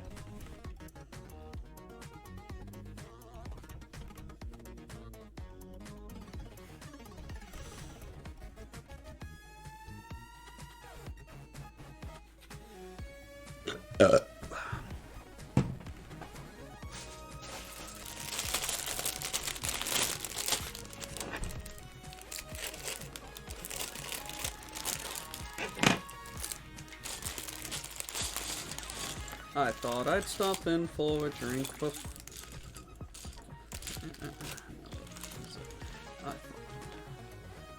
I'm on me way down to the quay with a ship in anchor lay. To command a gang of navvies there, they told me to engage. I thought I'd stop in for a drink before I sailed away, for to take a trip on an immigrant ship to the shores of Botany Bay. Farewell to your bricks and mortar, farewell to your dirty lime, farewell to your gangway and your gangplanks, and to hell with your overtime. For the good ship Ragamuffin is lying at the quay, for to take old Pat with a shovel on his back to the shores of Botany Bay. Well, the boss came up this morning, and he said, well, Pat, you know, that if you don't mix that mortar quick, I'm afraid you'll have to go. And thus he did insult me, so I demanded all me pay, and I told him straight I was gonna immigrate to the shores of Botany Bay. Farewell to your bricks and mortar, farewell to your dirty lime, farewell to your gangway and your gangplanks, and to hell with your overtime. For the good ship Ragamuffin is lying at the quay, for to take old Pat with a shovel on his back to the shores of Botany Bay. And when I reach Australia, I'll go and search for gold. There's plenty there for digging up, or so I have been told. And when I've made me fortune, there'll be no more bricks to lay, and I'll take me ease doing what I please on the shores of Botany Bay. Farewell to your bricks and mortar, farewell to your dirty lime, farewell to your gangway and your gangplanks, and to hell with your overtime. For the good ship Ragamuffin is lying at the quay, for to take old Pat with a shovel on his back to the shores of Botany Bay. Farewell to your bricks and mortar, farewell to your dirty lime, farewell to your gangway and your gangplanks, and to hell with your overtime.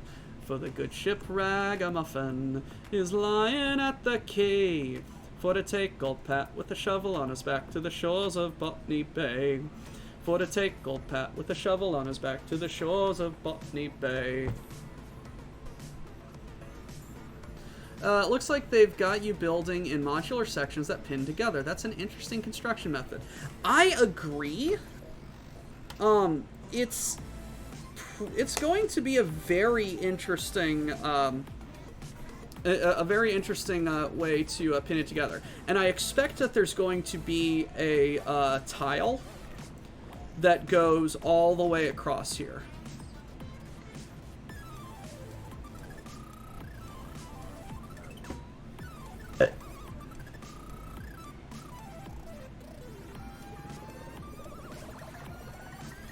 Tell me you are deep into Star Trek with telling me you're not deep into Star Trek.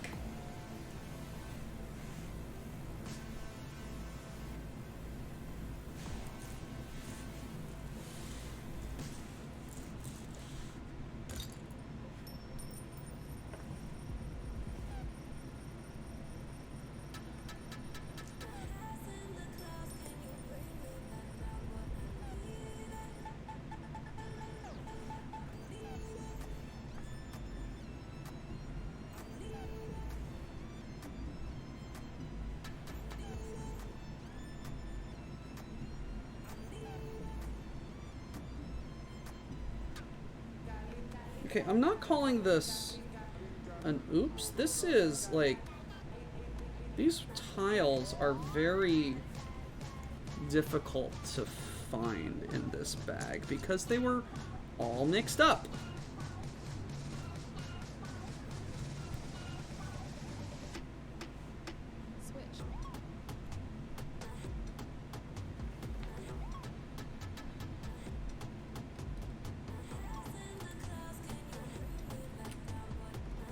I might have some Lego pirates buried deep in a chest somewhere. I probably don't.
There we go.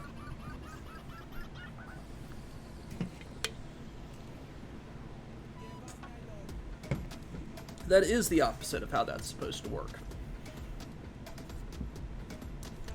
Switch.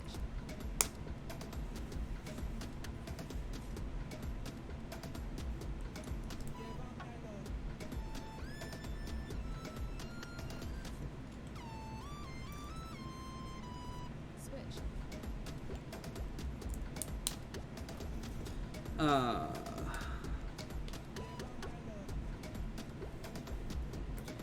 Beep. Beep. Switch. Beep. Beep. I'm a sheep. I said beep. Beep. I'm a sheep. Beep. Beep. I'm a sheep. I said beep. Beep. I'm a sheep.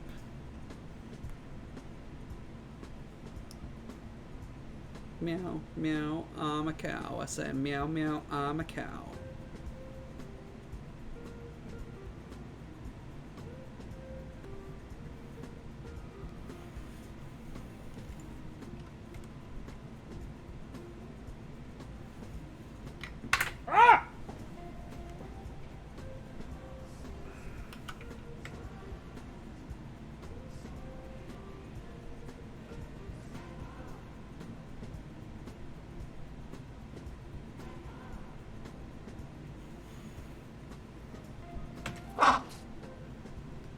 The prow of the boat is just gonna keep falling off.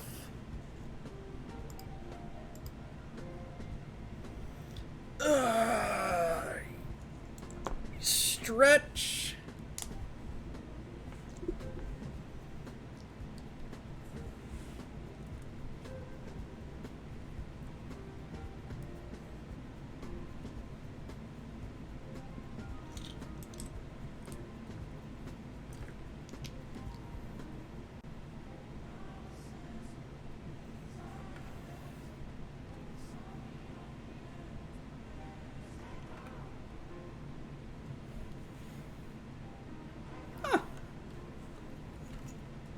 Neat.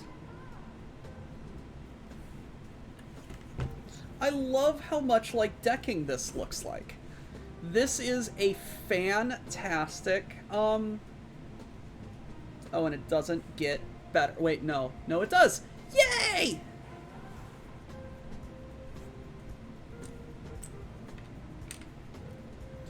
A single 1x2 textured brick.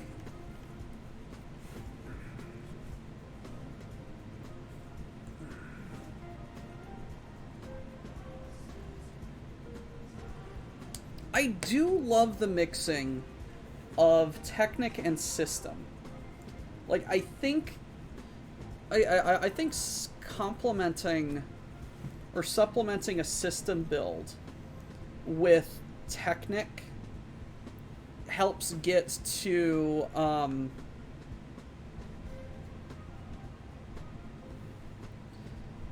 gets like some very, very interesting builds.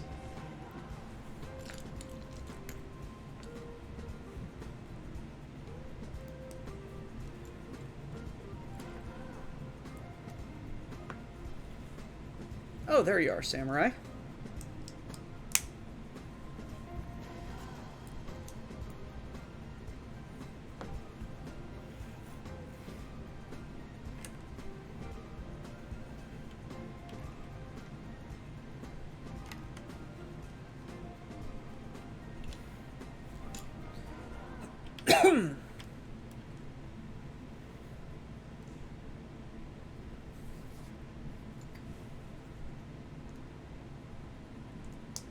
Eep. Eep. Eep. Eep. Eep, eep, eep, eep.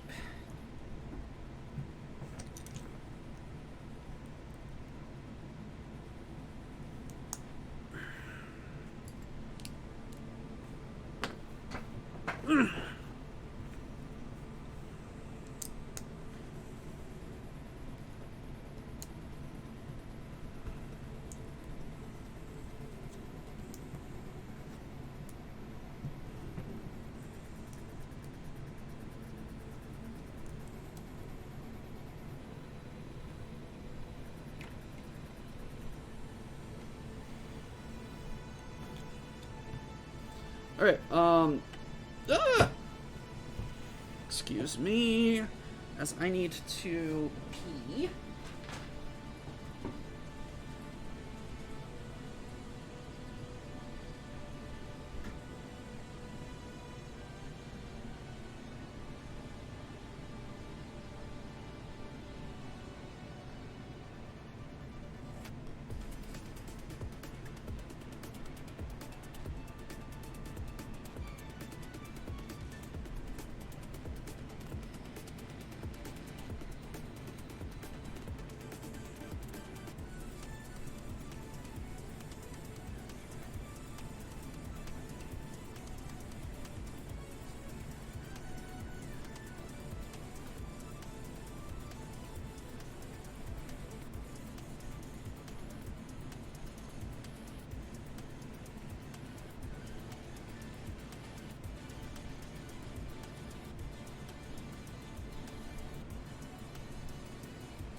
Alright.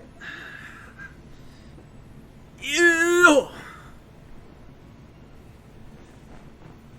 One wide plates assembled sideways to mimic smaller scale. Yeah, no, absolutely. Mm.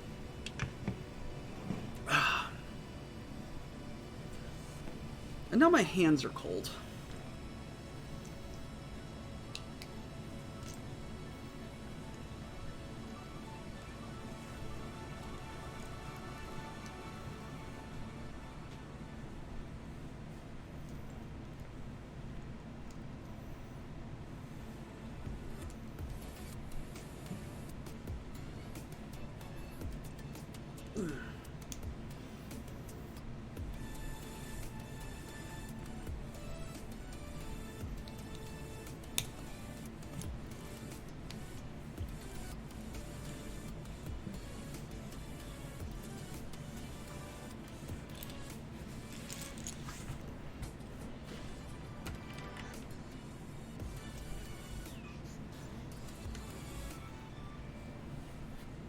I showed that. I clipped that right there, right? Yeah.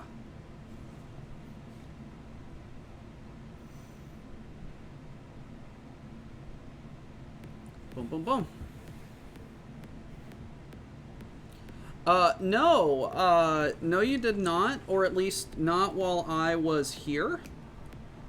Please tell me how poorly, how poor of life decisions everyone made.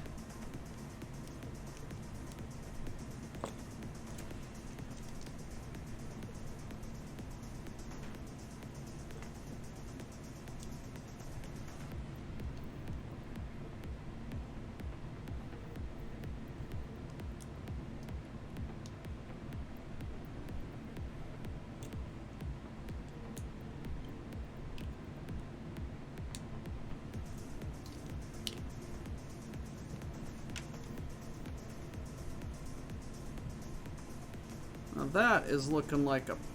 That's getting real front heavy there, boss.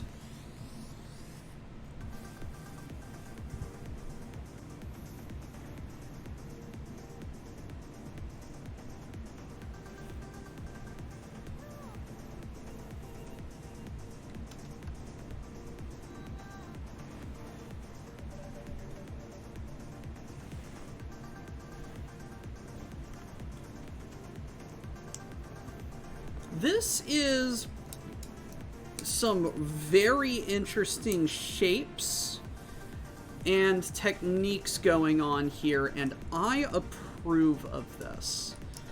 I'm Doctor Who, and I approve this Lego build.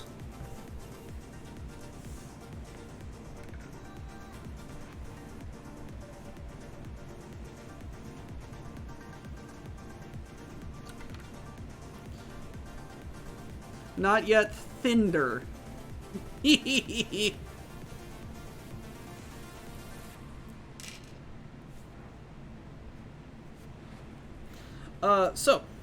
Before we get on to bag 5, I have a thing to show everyone. Let me see. As you can see, right here in my picture, you probably might have seen it, seen me step over it. And you might have seen it while I was going to the bathroom. There's something big right there.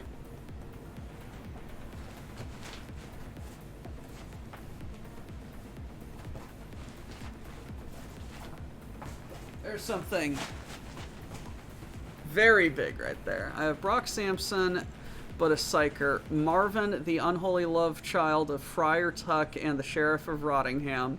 And a tech adept from Metallica whose need for speed would make a white scar weep for joy. It's one of two things.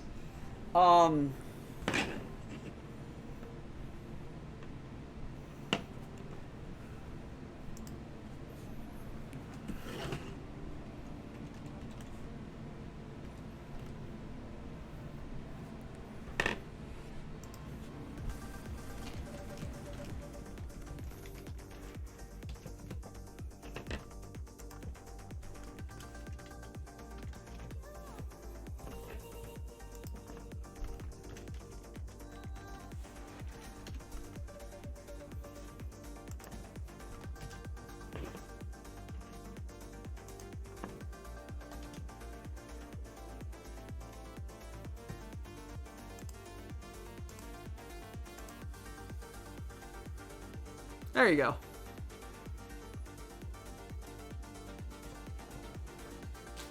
So while that's going on, I'm going to build.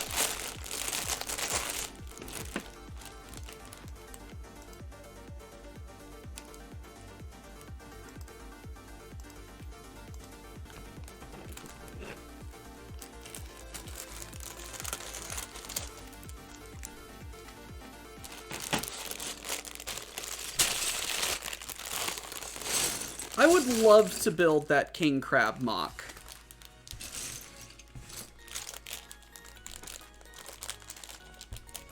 Her characters hammer out and set expectations, but they didn't give me a ton of time to make my own campaign.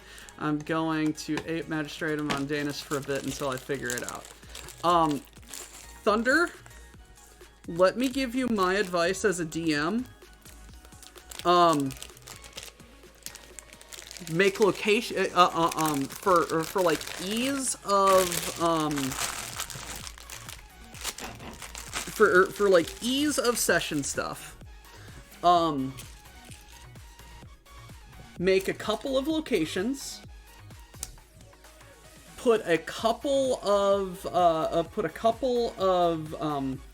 people in there. Put a couple of interesting people that the characters can interact with.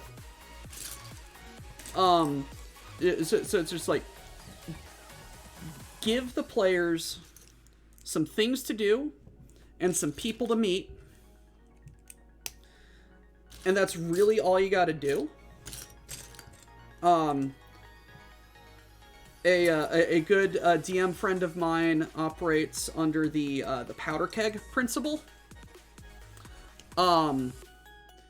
Everything in your setting world should have the ability to explode. I love how only 2 of you voted, and it's for British. I did a stupid and bought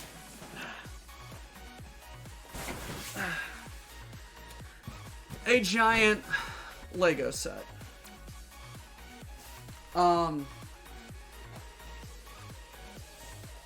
Is this? Yes.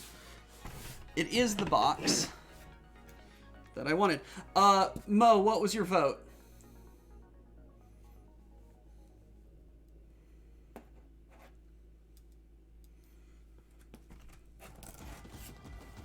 The vote is also closed. French.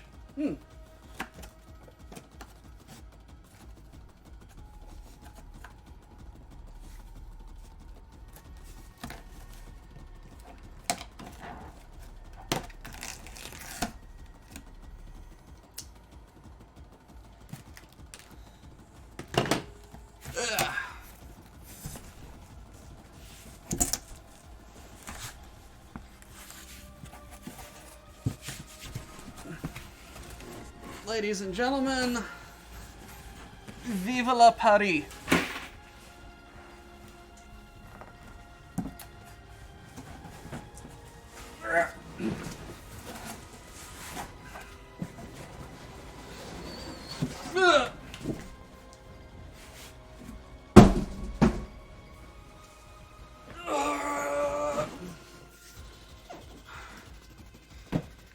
Holy fuck.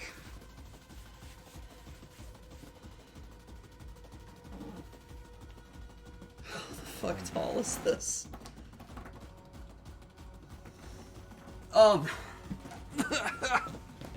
That...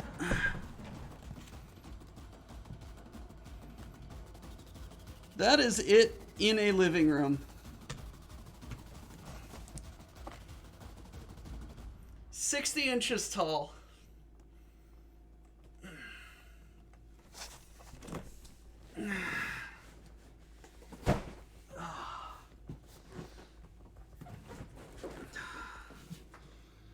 Ah, 10,000 pieces.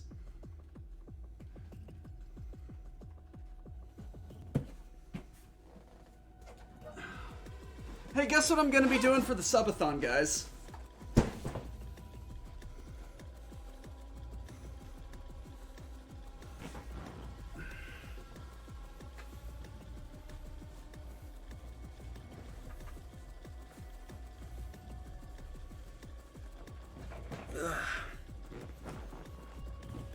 Anyway, Thunder.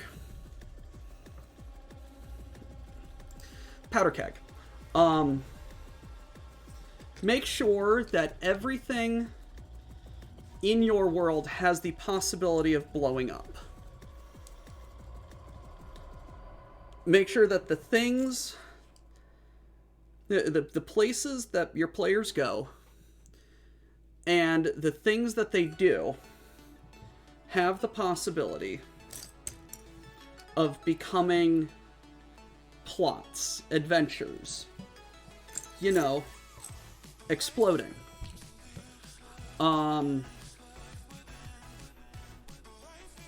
You could also just fly by the ever-loving seat of your pants and have nothing prepared.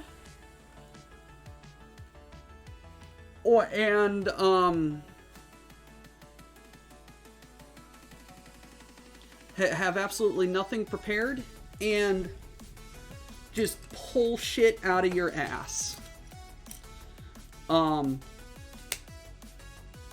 In rules light, story-driven systems, that's a bit easier to do. Stuff like Powered by the Apocalypse, and shit like that. It's very easy to just vibe it, you know?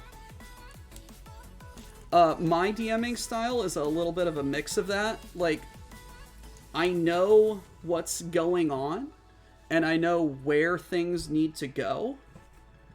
But I just kind of vibe it, you know?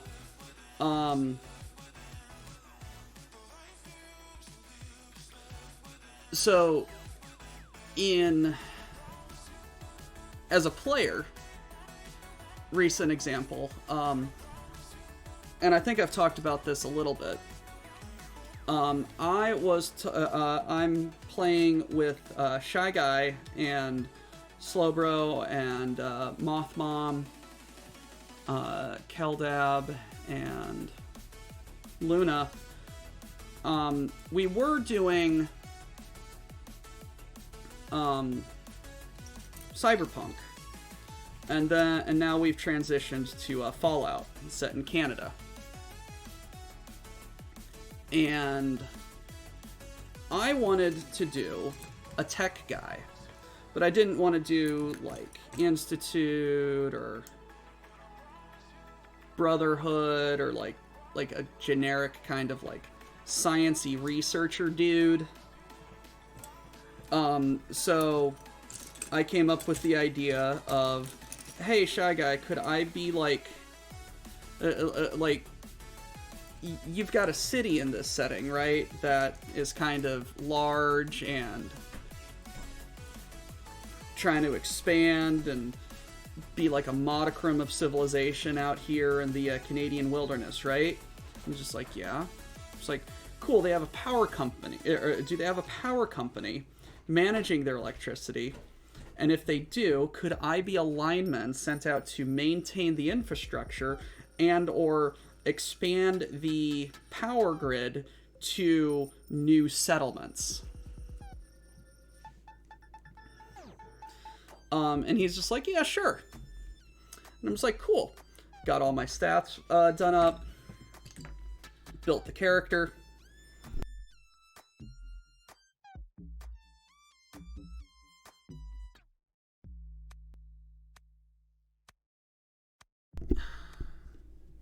Lost that sneeze. And then came game day. And Shy Guy asked, hey Doc, what's your character's name? And I'm just like, oh shit, I don't have one. Random name generator. Hey, Melvin Moran.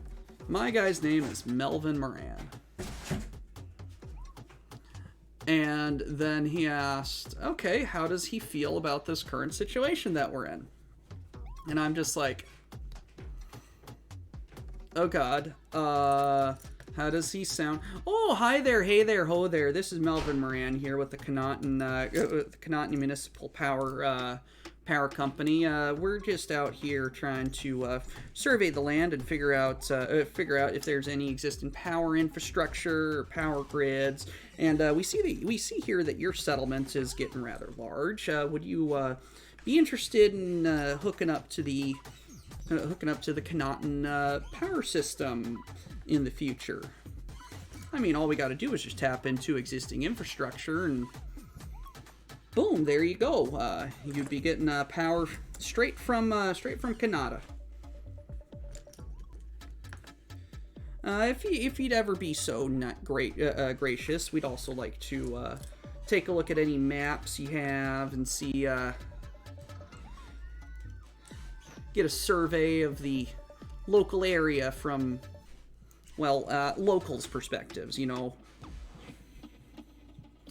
I just came up, there was a little bit more shenanigans going on, but my stupid brain right now can't remember everything, but I just pulled Melvin out of nowhere, and now I know everything about the character.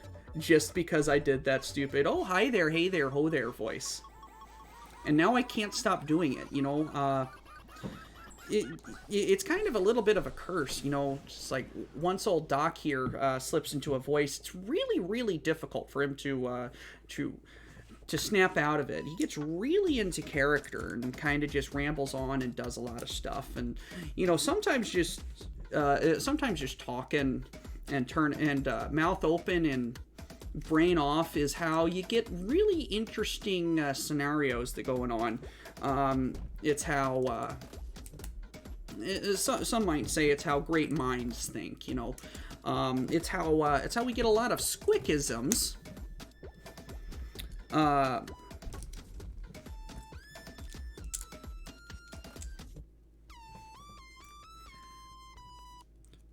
But just kind of going in and feeling the flow and getting in with it is honestly how this character and everything that me, the player, the one who created him,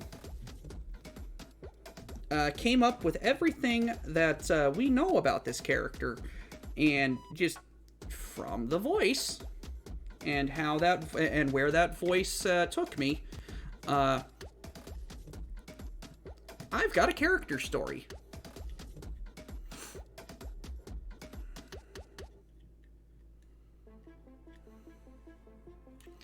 No, it's like Melvin's a power guy.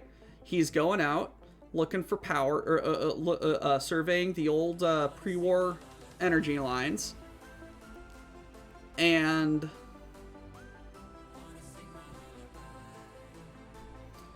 looking to connect new settlements up to power, you know? He also just happens to have a really stupid voice. But that really stupid voice has influenced how he now interacts with the world around him. When you create NPCs, voices and mannerisms work very well at helping you figure out who they are and what they're about. And you just gotta, and if you can't do voices, that's fine. Don't worry about it. Not everybody can do voices. That's some really good planking right there. But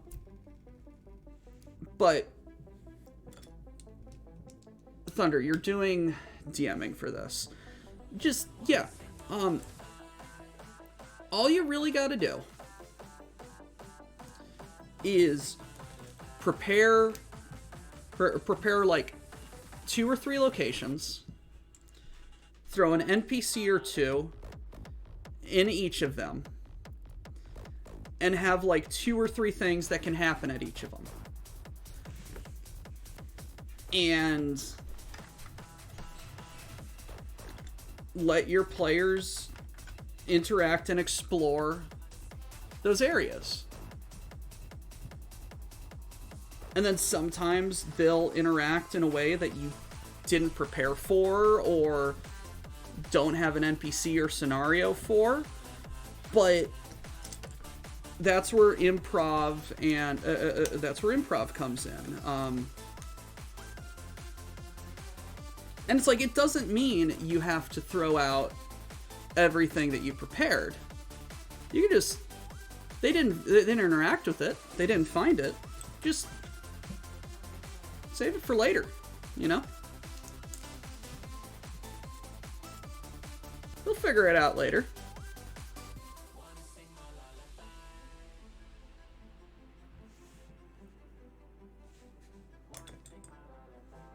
Just because they didn't figure it out now doesn't mean they won't figure it out later. You know?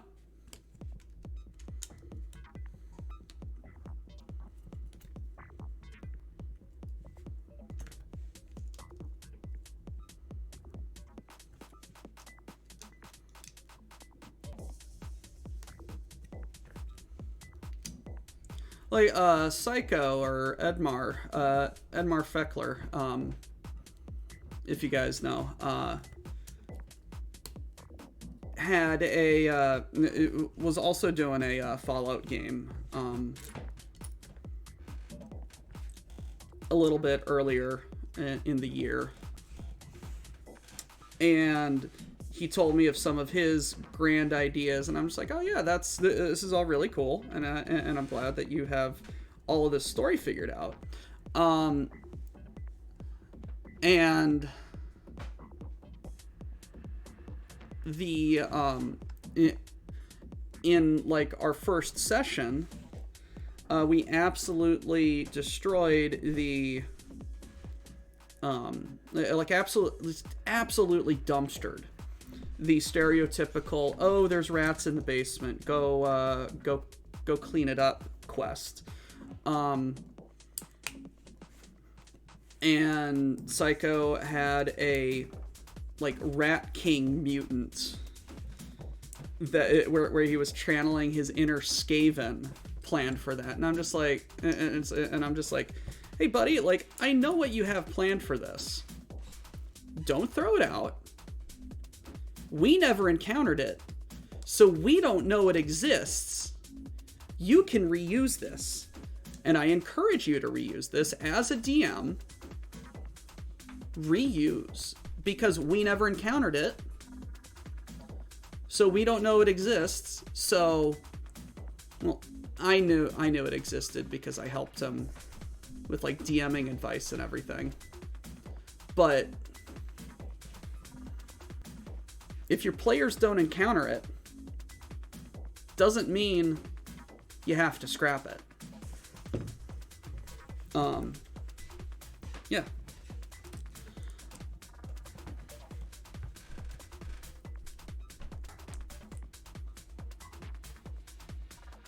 You just bookmark it for later.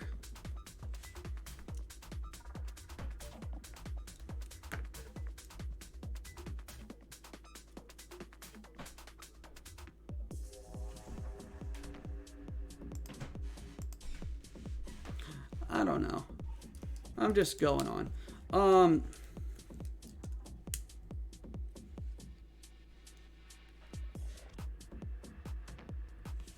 Also, current report of my reading. Chapter 1, right? You're how far through chapter 1 are you?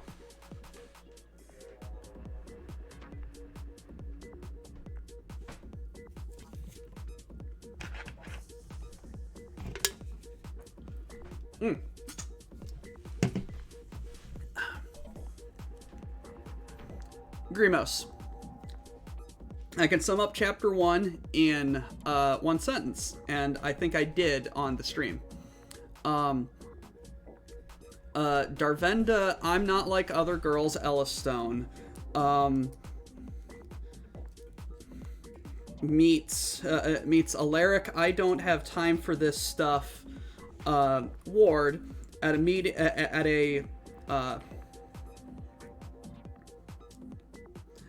a soiree that Alaric hosted, but neither wants to be at. Then trips and falls and gets. Then one of them gets trips and falls, gets caught by the other, and thinks, "Damn, he smells good." Chapter 2, Kerensky. Chapter 3, oh, it's you from the party. Also Kerensky.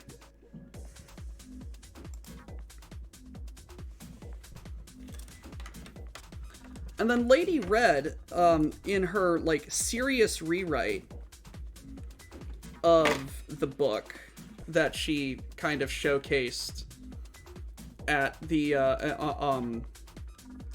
on Friday, had, like, instead of, like, telling us that, oh, there's a giant monument to Kerensky and now he's interred in the middle of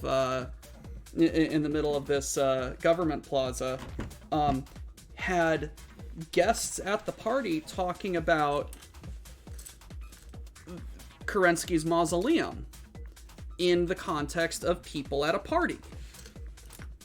And that was showing us what it was. Well, it was also telling us, but, like, it's kind of forgivable in that context, you know?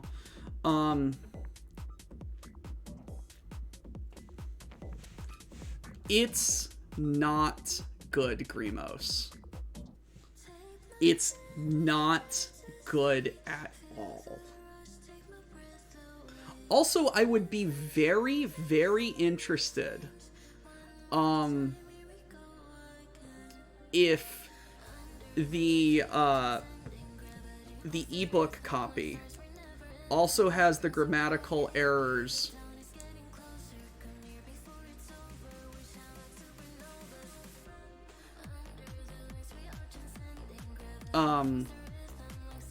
the grammatical error, the grammatical and copy editing errors made it into the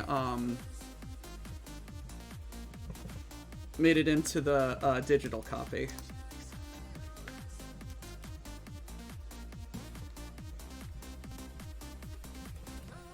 That's the word that I was looking for. Digital copy. Spiders Man.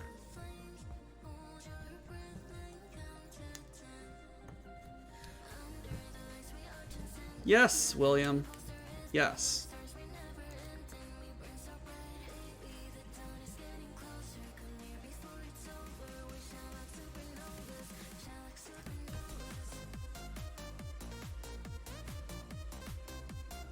Eh. William or Do, we're not your dad. Who knows, it might be funny.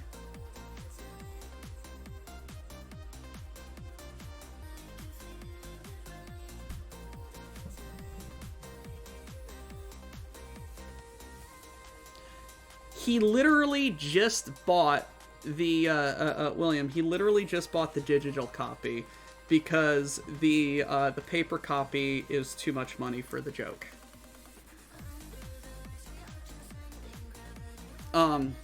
Yes.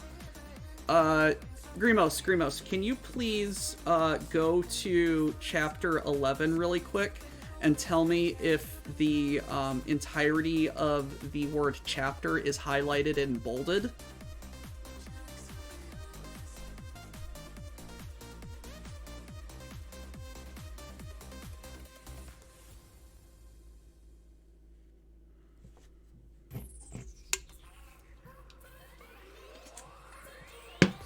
Lovely.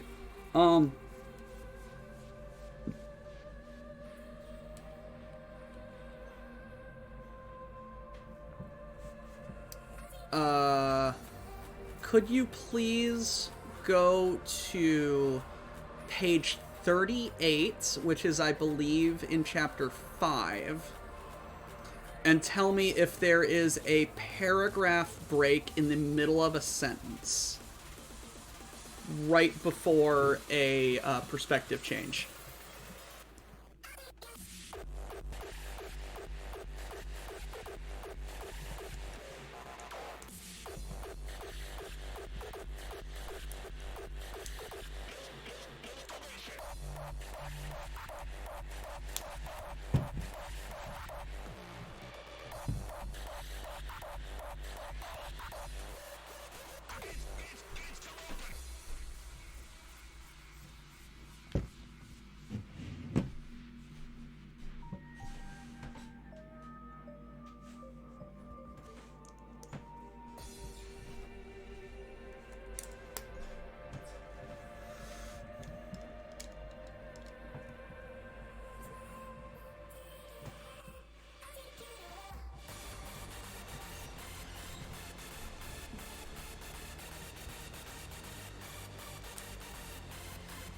Catalyst,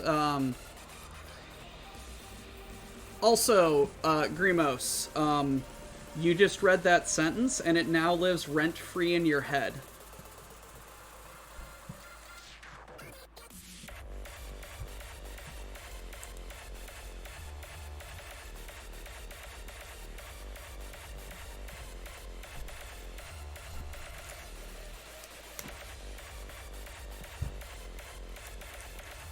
Yes, have fun imagining that every time you think of Alaric Ward now.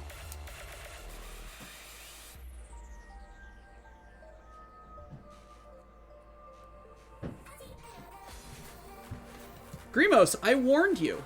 You did this to yourself.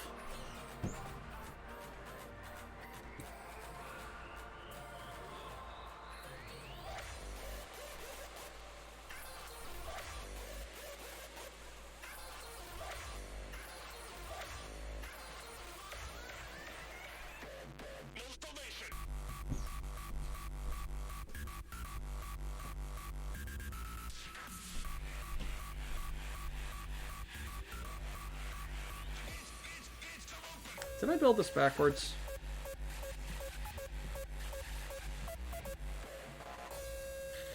No, I didn't.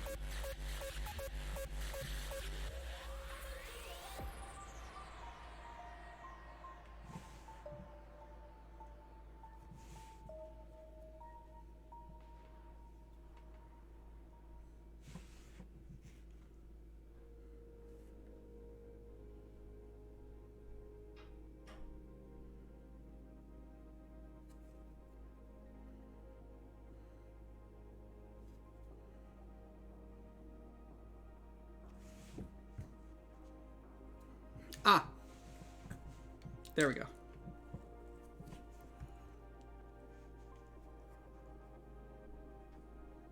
I need to write something better than this. This shall power my spite for the next 8 years. Speaking of sentences that will live rent-free, rip the Bulwer Lytton contest. What? Worst part is someone must be making bank off of this, so they'll write more. 20-ish years ago, I applied for a copy editor at my local newspaper, took the front page of the printed paper each day for a week and marked errors, sent sheets in along with my application and resume, never heard back, already confirmed they are writing more. Yes, they are writing more. My only hope is that those authors get the memo and write it seriously. Or, if writing comedically, for the joke, for the lulz, take it seriously.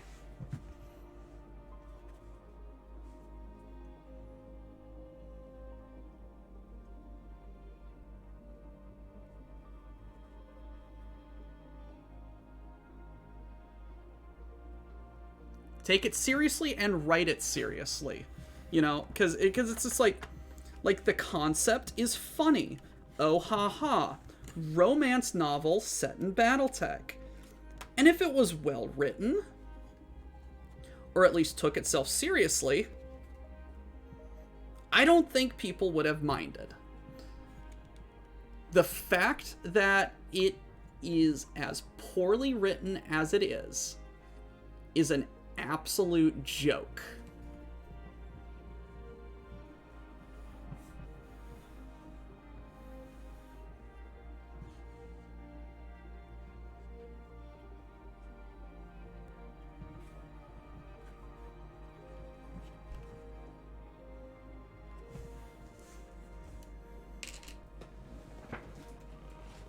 Like, I am insulted that they thought that this was okay for the, to be a joke. Like, have some pride in your fucking shitposts.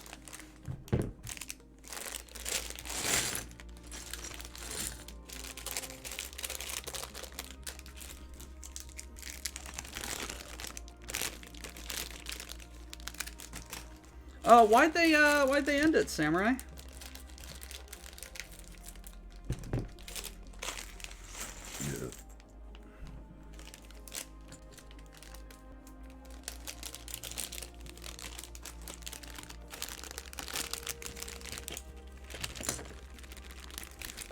Well, okay, fair enough.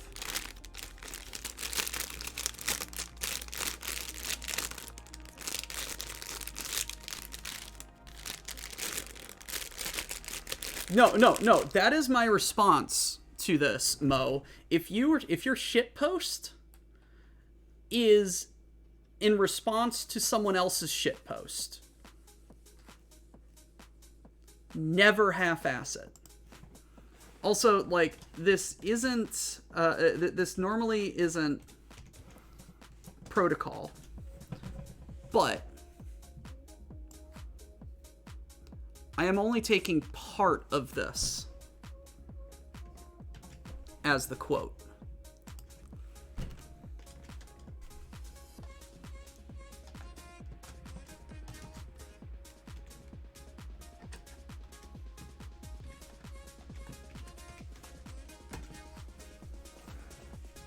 Because that needs to be an important...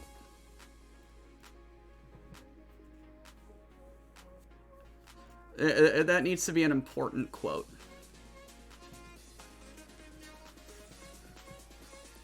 Last year's winner, she had a body that reached out and slapped my face like a 5-pound ham hock. Tossed from a speeding truck.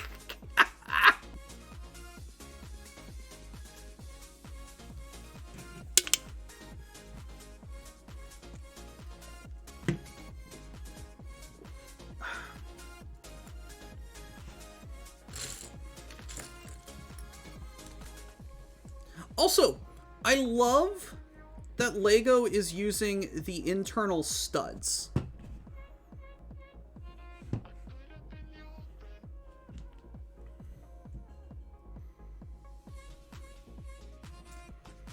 Like, they're using the spacer studs on the bottom, which is cool.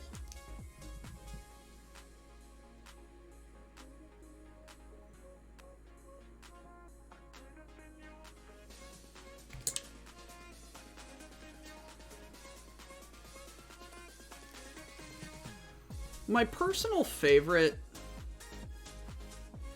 intentionally poorly written line. The winner in the hard-boiled detective category, she was poured into the red latex dress like Jell-O poured into a balloon, almost bursting at the seams, and her Zaftig shape was awesome to behold, but I knew from the look on her face and the 45 she held pointing me that this was no standard client of my detective agency, but a new collection agency tactic to get me to pay my long overdue phone bill. I've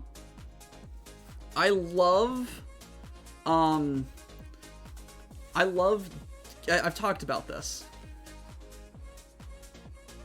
before, and my love of Douglas Adams.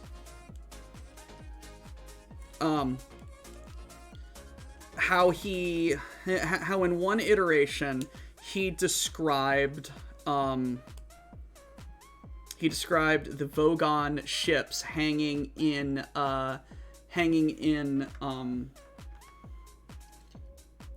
the sky as they told the Earth that it was about to be destroyed. It hung in the air. It hung in the air exactly the way a brick wouldn't. And you're just like, that's poorly written. And you're just like, you don't understand satire.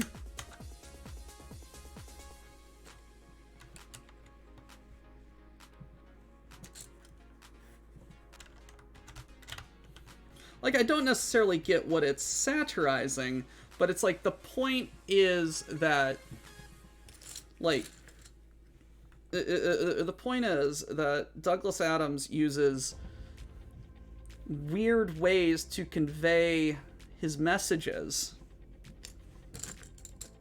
but you still frickin' like understand it because it's just so absurd. He's using absurdity to highlight the situation. Absurdist, yes. There was also the vile puns category. While she had no regrets about throwing the lever to douse her husband's mistress in molten gold, Blanche did feel a pang of conscience for the innocent bystanders whose proximity had caused them to suffer guilt by association. The night was as dark as the inside of a cat, and lightning stabbed the earth like an inefficient assassin. God damn it. Y'all are having too much fun with that shit.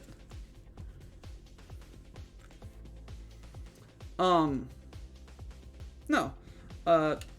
Douglas Adams is a comedic genius, and I will suffer no arguments.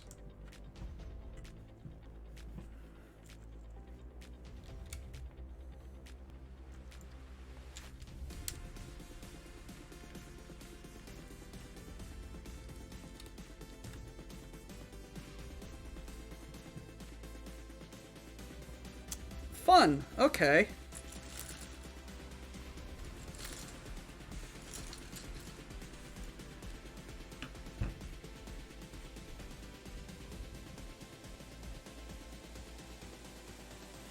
Oh!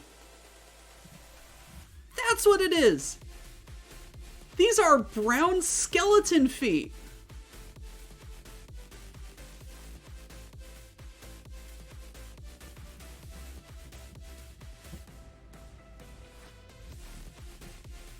That's clever.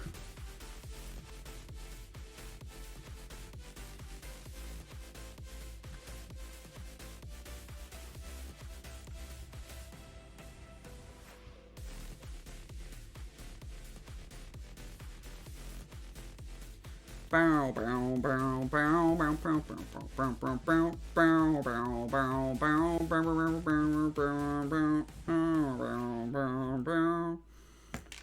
actually found that fucking song.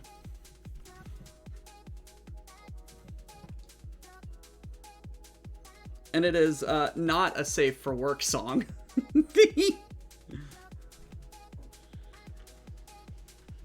I am building the Endurance.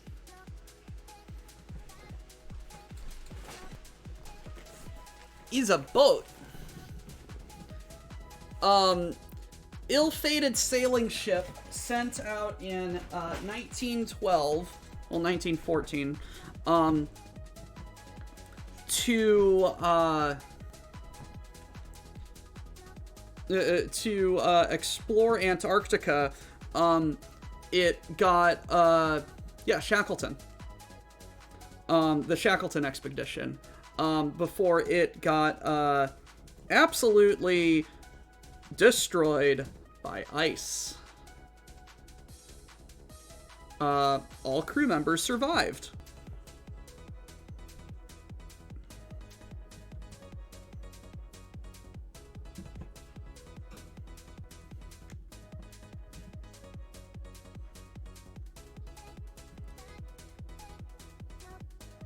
Yeah, it's a Lego Icons kit.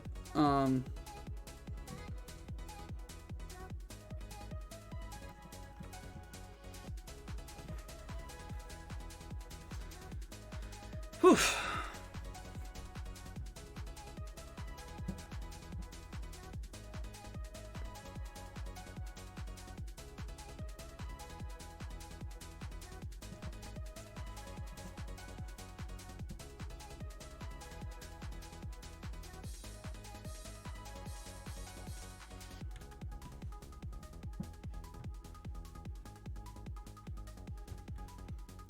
Oh, I think I might have missed out on that then.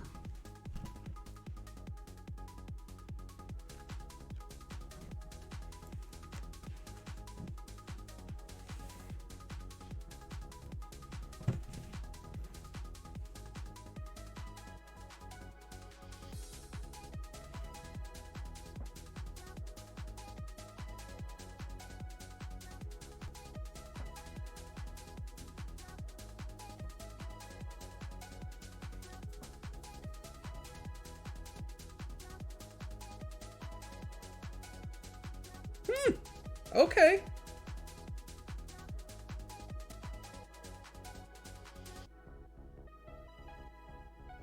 Okay, $25, but,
how much?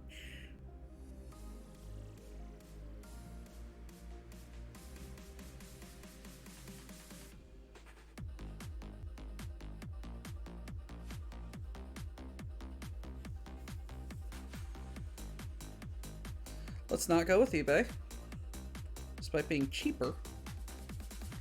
that makes it... I would prefer to buy through here. Add to cart.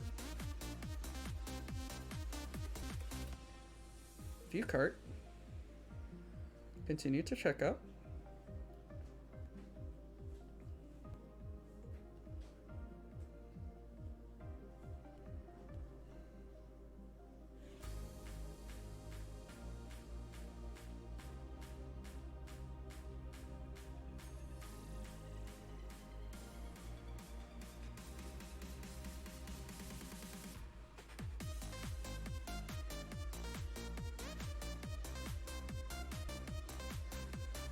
Riveting content, I know.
Okay.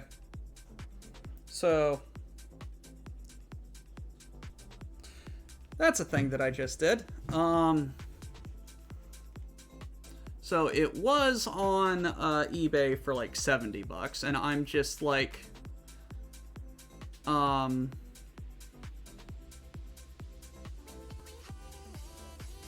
I'm just like, okay, yes, and then $25 shipping? No, let's get it from Walmart, which is the same price with the same price, everything included.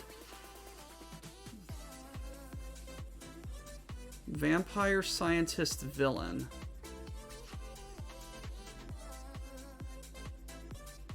Hey, Fairseas, yes.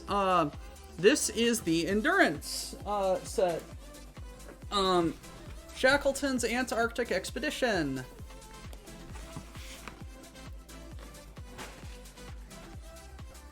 We're on step 145.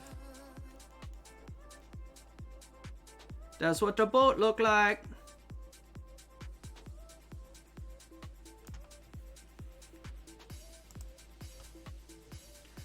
He morphed all over the floor. That oh Morpheus. Apologies for not knowing my inconsequential Marvel shit. Yes. Better yet, Fairseas. Would you like to see what's right over here?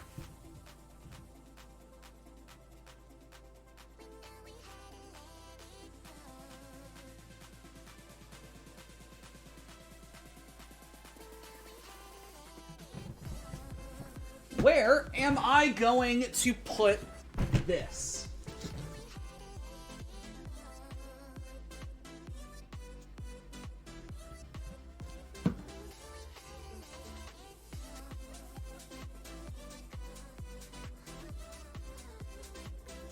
This is 5 feet tall, man. 10,000 pieces.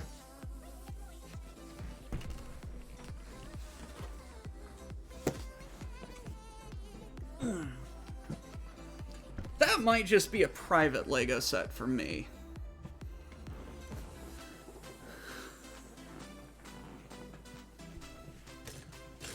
Or I could film it and time lapse it. I'd have to figure out how to do that. But that does sound like a very fun endeavor. Samurai. Samurai. Like, the gantry for the Artemis rocket didn't. 2/3 of that set was just the gantry.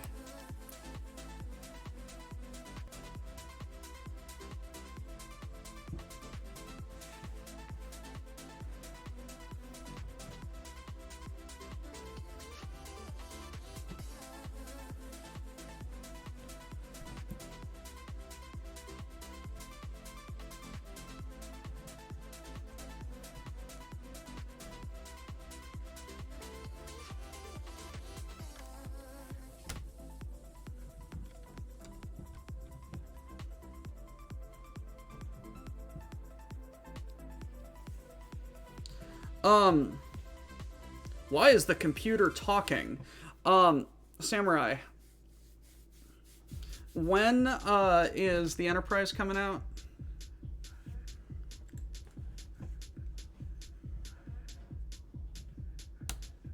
Black Friday. Okay.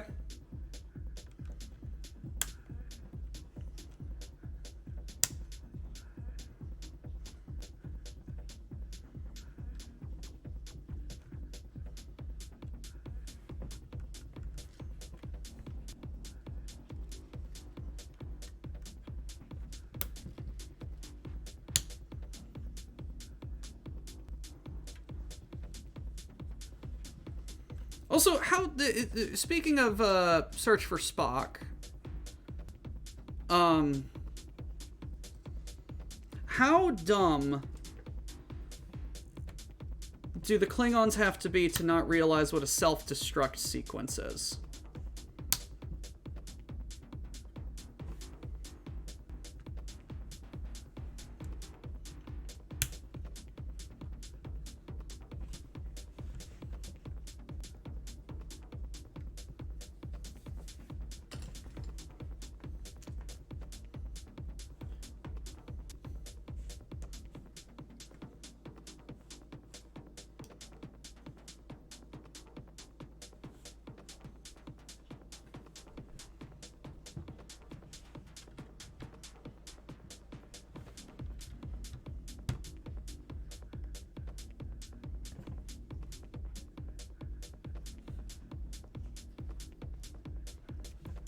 Yeah, but it's like, at least the captain knew what it was and tried to save his dudes.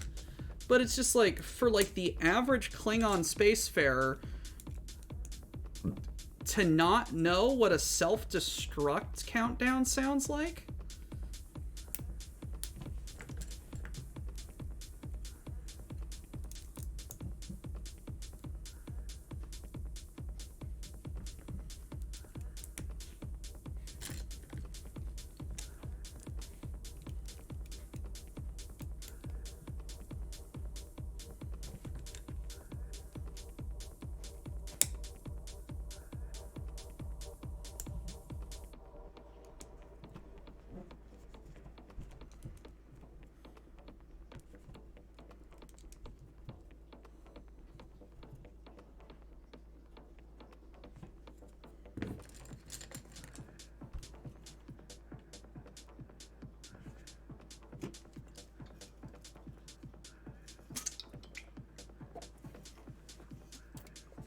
The ship is talking to us. What do you mean, talking?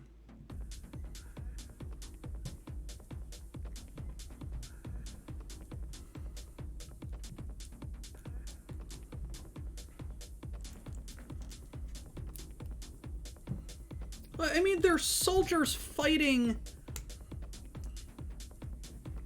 against a,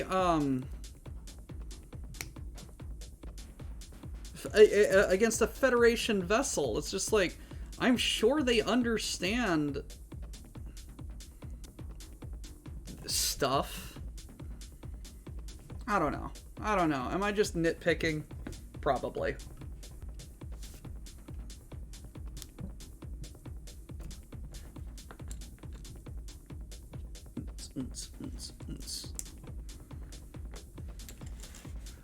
Hello, TK.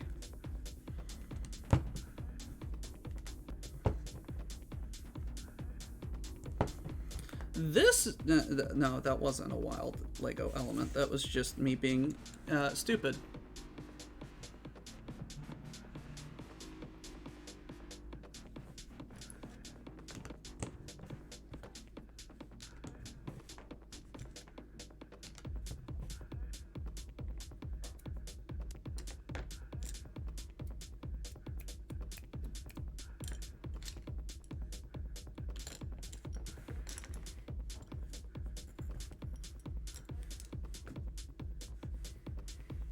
Right there.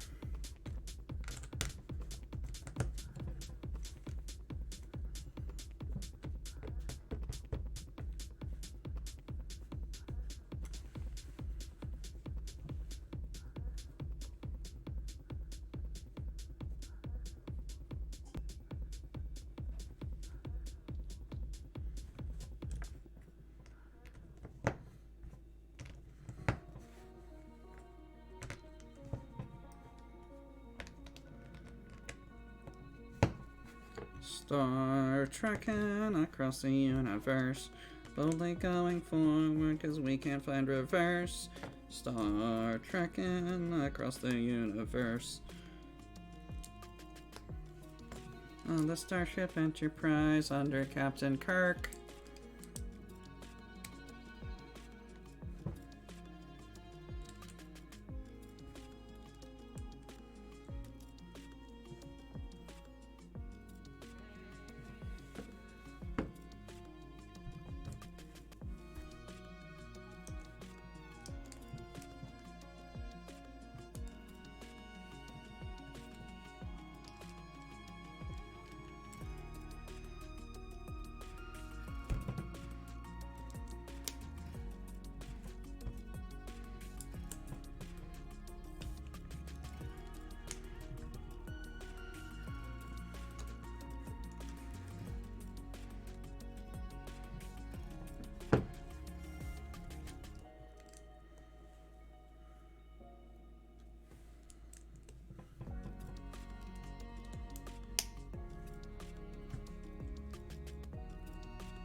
It's Morbin time have been printed in an official Marvel comic.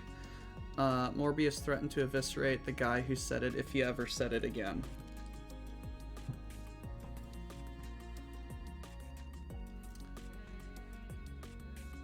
I did not know that song had spread so widely. It used to get played on the radio late nights on WRQK. The idea that lower ranks had education in West is a high-tech comms gear like the Universal Transit Federation thing. Klingons reserve fancy gear and decision rank senior ranks due to brute labor. Fair enough. I stand corrected.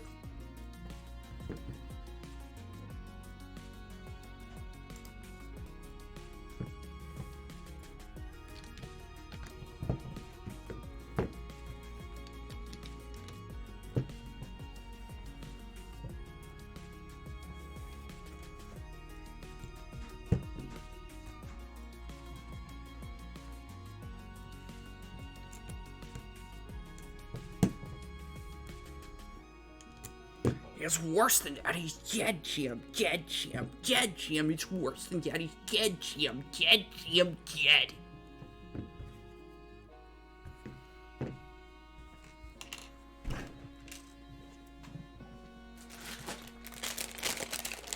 Alright. This is gonna be the last bag. Then we gotta get out of here.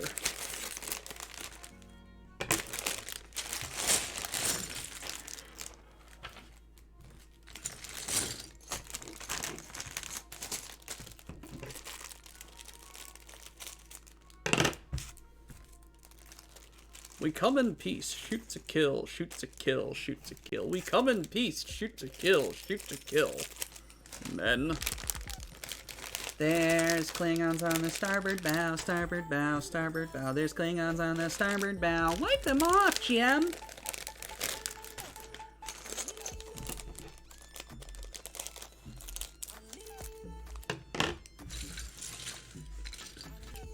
It's life, Jim, but not as we know it. Not as we know it. Not as we know it. It's life, Jim, but not as we know it. Not as we know it, Captain.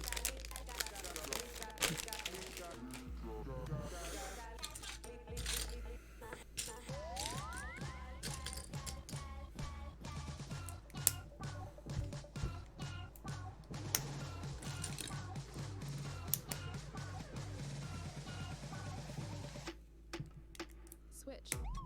I cannot break the laws of physics, laws of physics, laws of physics. I cannot break the laws of physics, laws of physics. Something. I can't remember.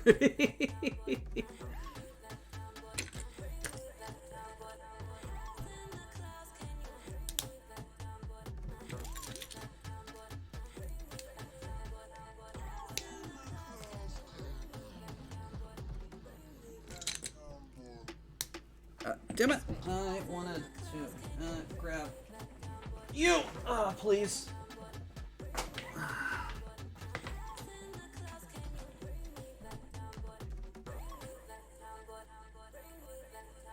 Switch.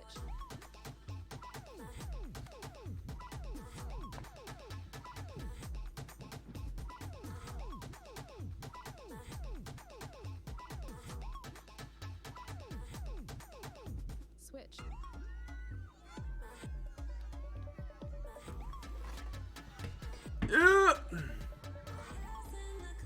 Oh, we are making another keel. That's what we're doing. Keel haul that filthy landlubber, send him down to the depths below. Make that bastard walk the plank with a bottle of rum and a yo-ho-ho. Keel haul that filthy landlubber, send him down to the depths below. Make that bastard walk the plank with a bottle of rum and a yo-ho-ho.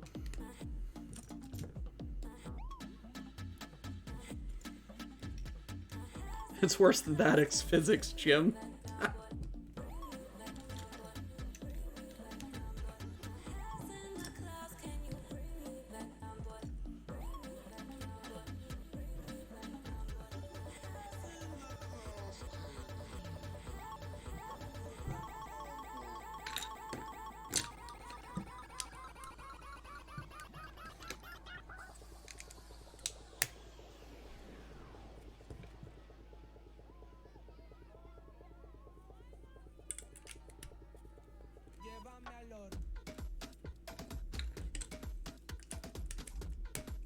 Why does this sound like the Hello Moto Switch. commercial? Hello Moto.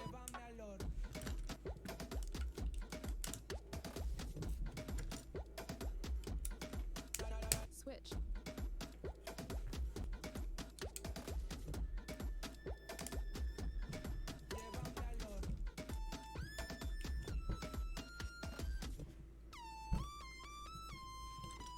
Switch.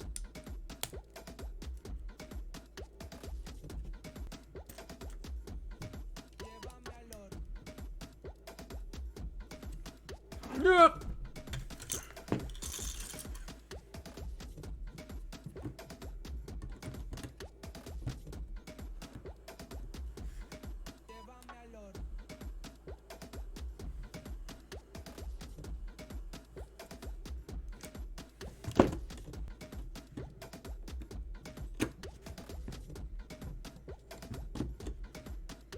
Switch.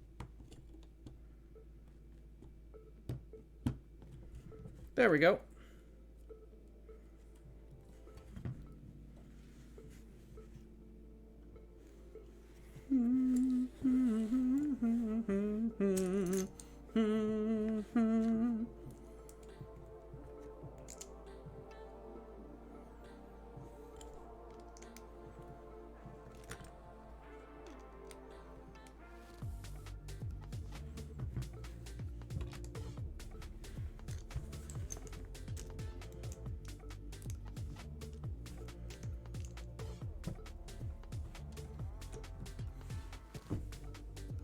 God damn it.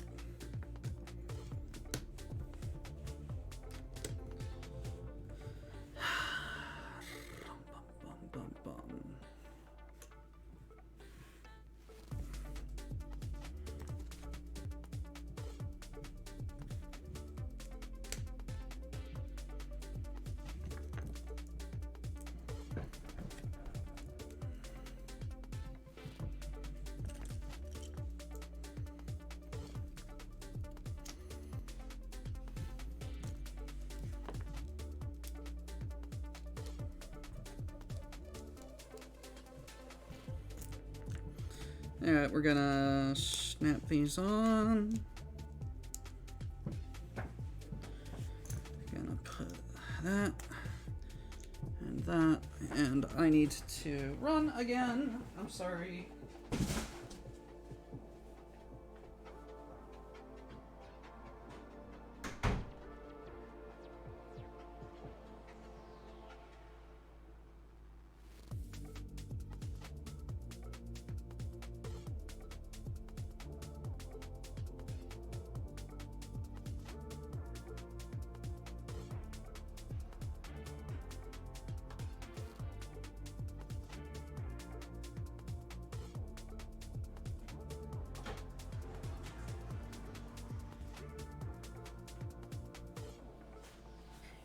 Damn hydration. You're...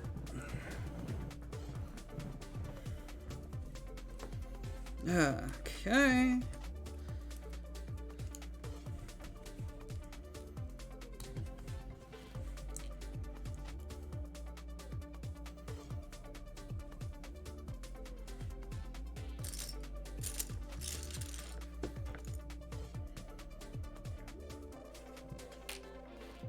Oh, yeah.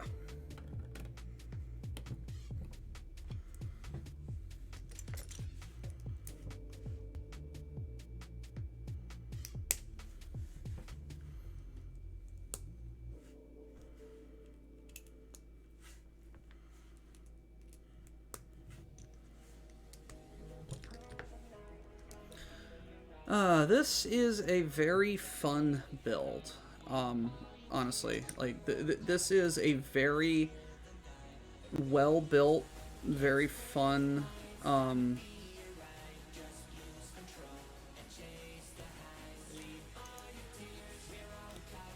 It's a very well built, it's very structurally sound. Boat. Build.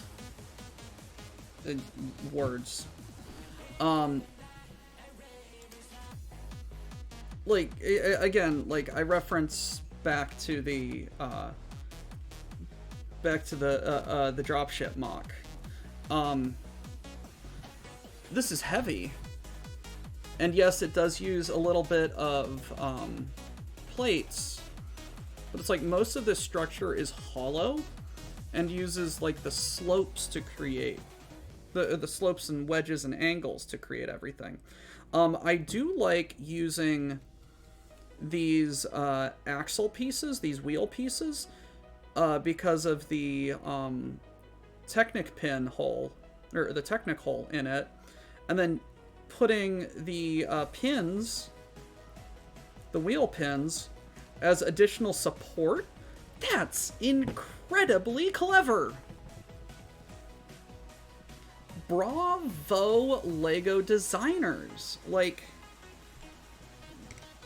this is a great functioning build. Yes, yes, of course, it's for the masts.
I don't think I've rarely seen a piece that looks like this.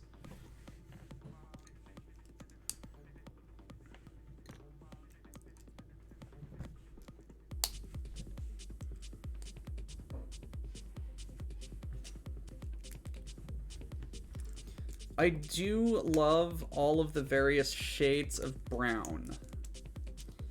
Like, this is very good woodworking Legos. Like there are some very good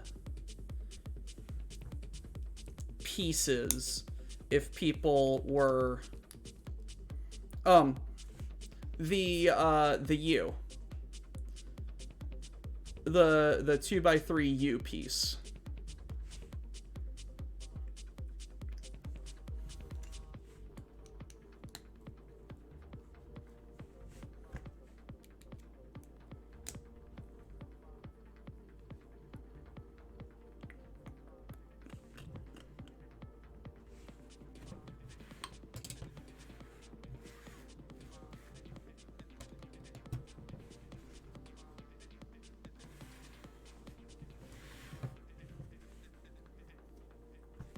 This is going to be very satisfying when it finally comes time to join the boats.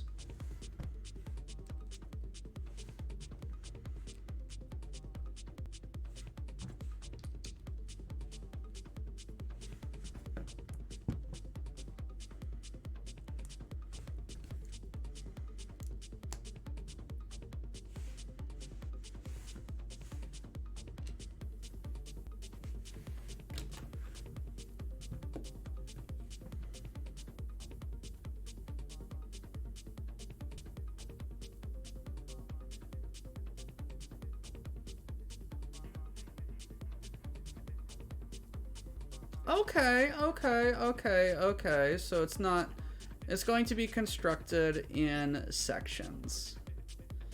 In very, very discrete sections. So I can probably put the bow away, and now we get the midships. But, oh, that is going to be so cool when that finally comes together.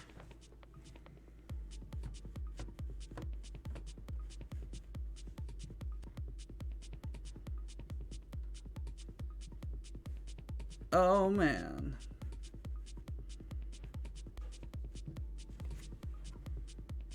Now this is going to be a really cool build. I can already tell that this is going to be cool. We've got the framing and keel of the midships.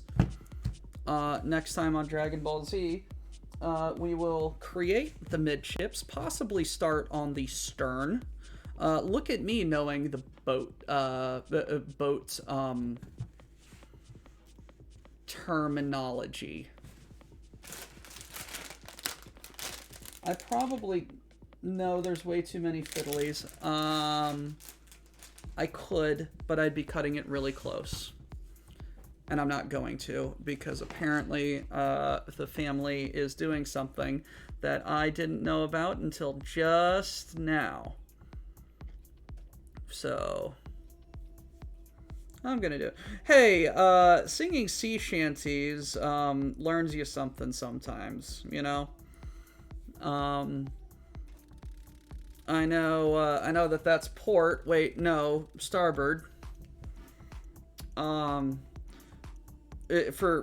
those of you who do not know, port has 4 letters, so that means it's left. Right has more than 4 letters, so that's starboard.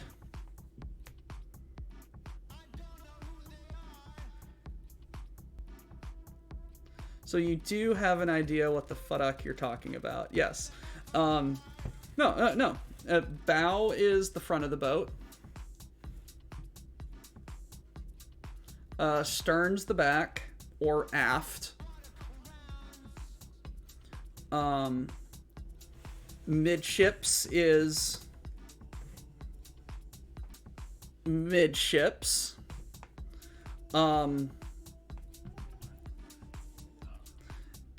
In traditional sailing vessels of the Middle Ages, I'm talking Spanish Armada kind of stuff, there was a forecastle.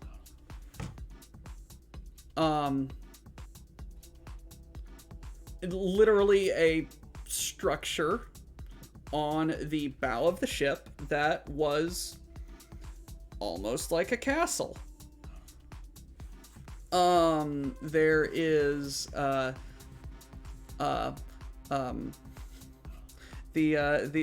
ever-present the ever-present meme of the ever-present meme of Swab the poop deck. That is the poop deck, to the best of my recollection, is the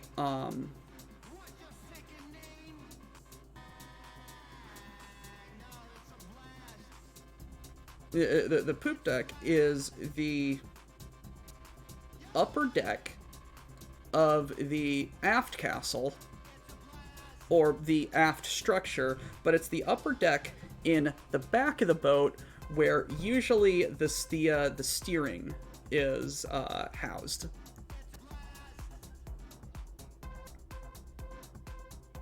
That's the poop deck. Why it's called that, I have no fucking idea. Also, something, when you play, Return of the Obra Dinn, you kind of learn a little bit about, the terminology of who's on a boat, and the locations of different things, because you have to investigate the deaths of all of the people on the boat, and they tell you, hey, it's all of those.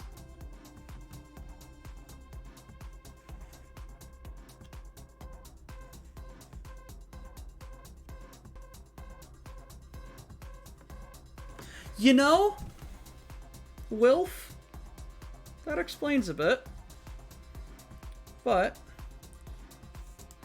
as we learn about the poop deck being an anglicized bastardization of a French word for stern, because if there's one thing that we know about medieval English, it's that they really like to pretend that they're fancy like the French without being French.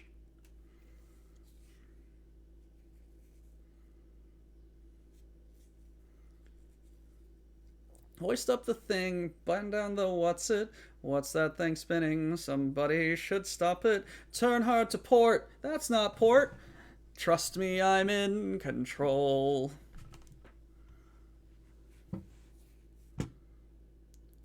Turn hard to port, this is sherry!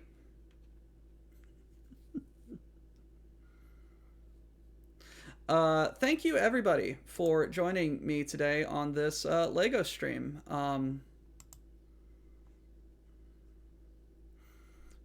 I appreciate everyone coming time and time again.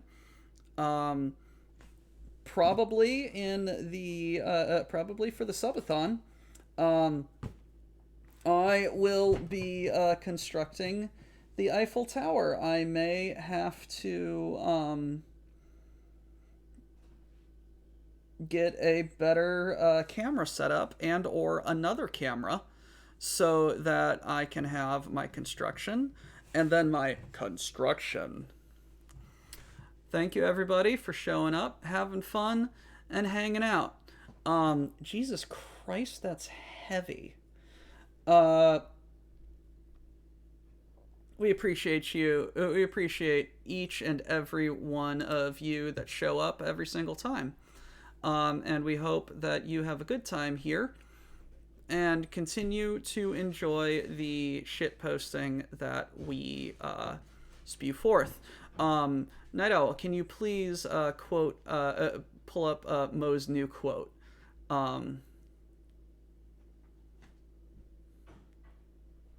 We definitely should, Mo. We definitely should.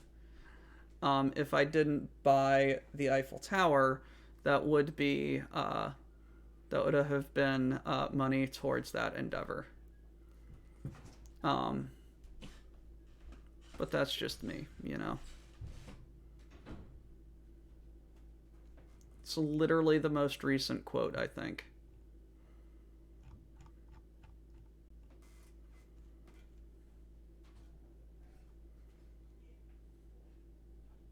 Yes. If you shite post as a response to a shite post, never half-ass it. Or never half-arse it. Words to live by, everyone. Shit post properly. Farewell, everybody. Ahoy there. Hail Cargonia. Hold on. Land of stolen things, obey the quartermaster, unless he's a ling. Miners don't die today.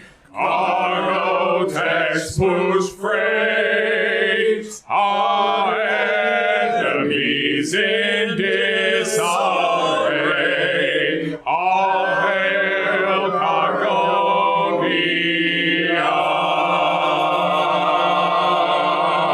Still a lot of Get back to work.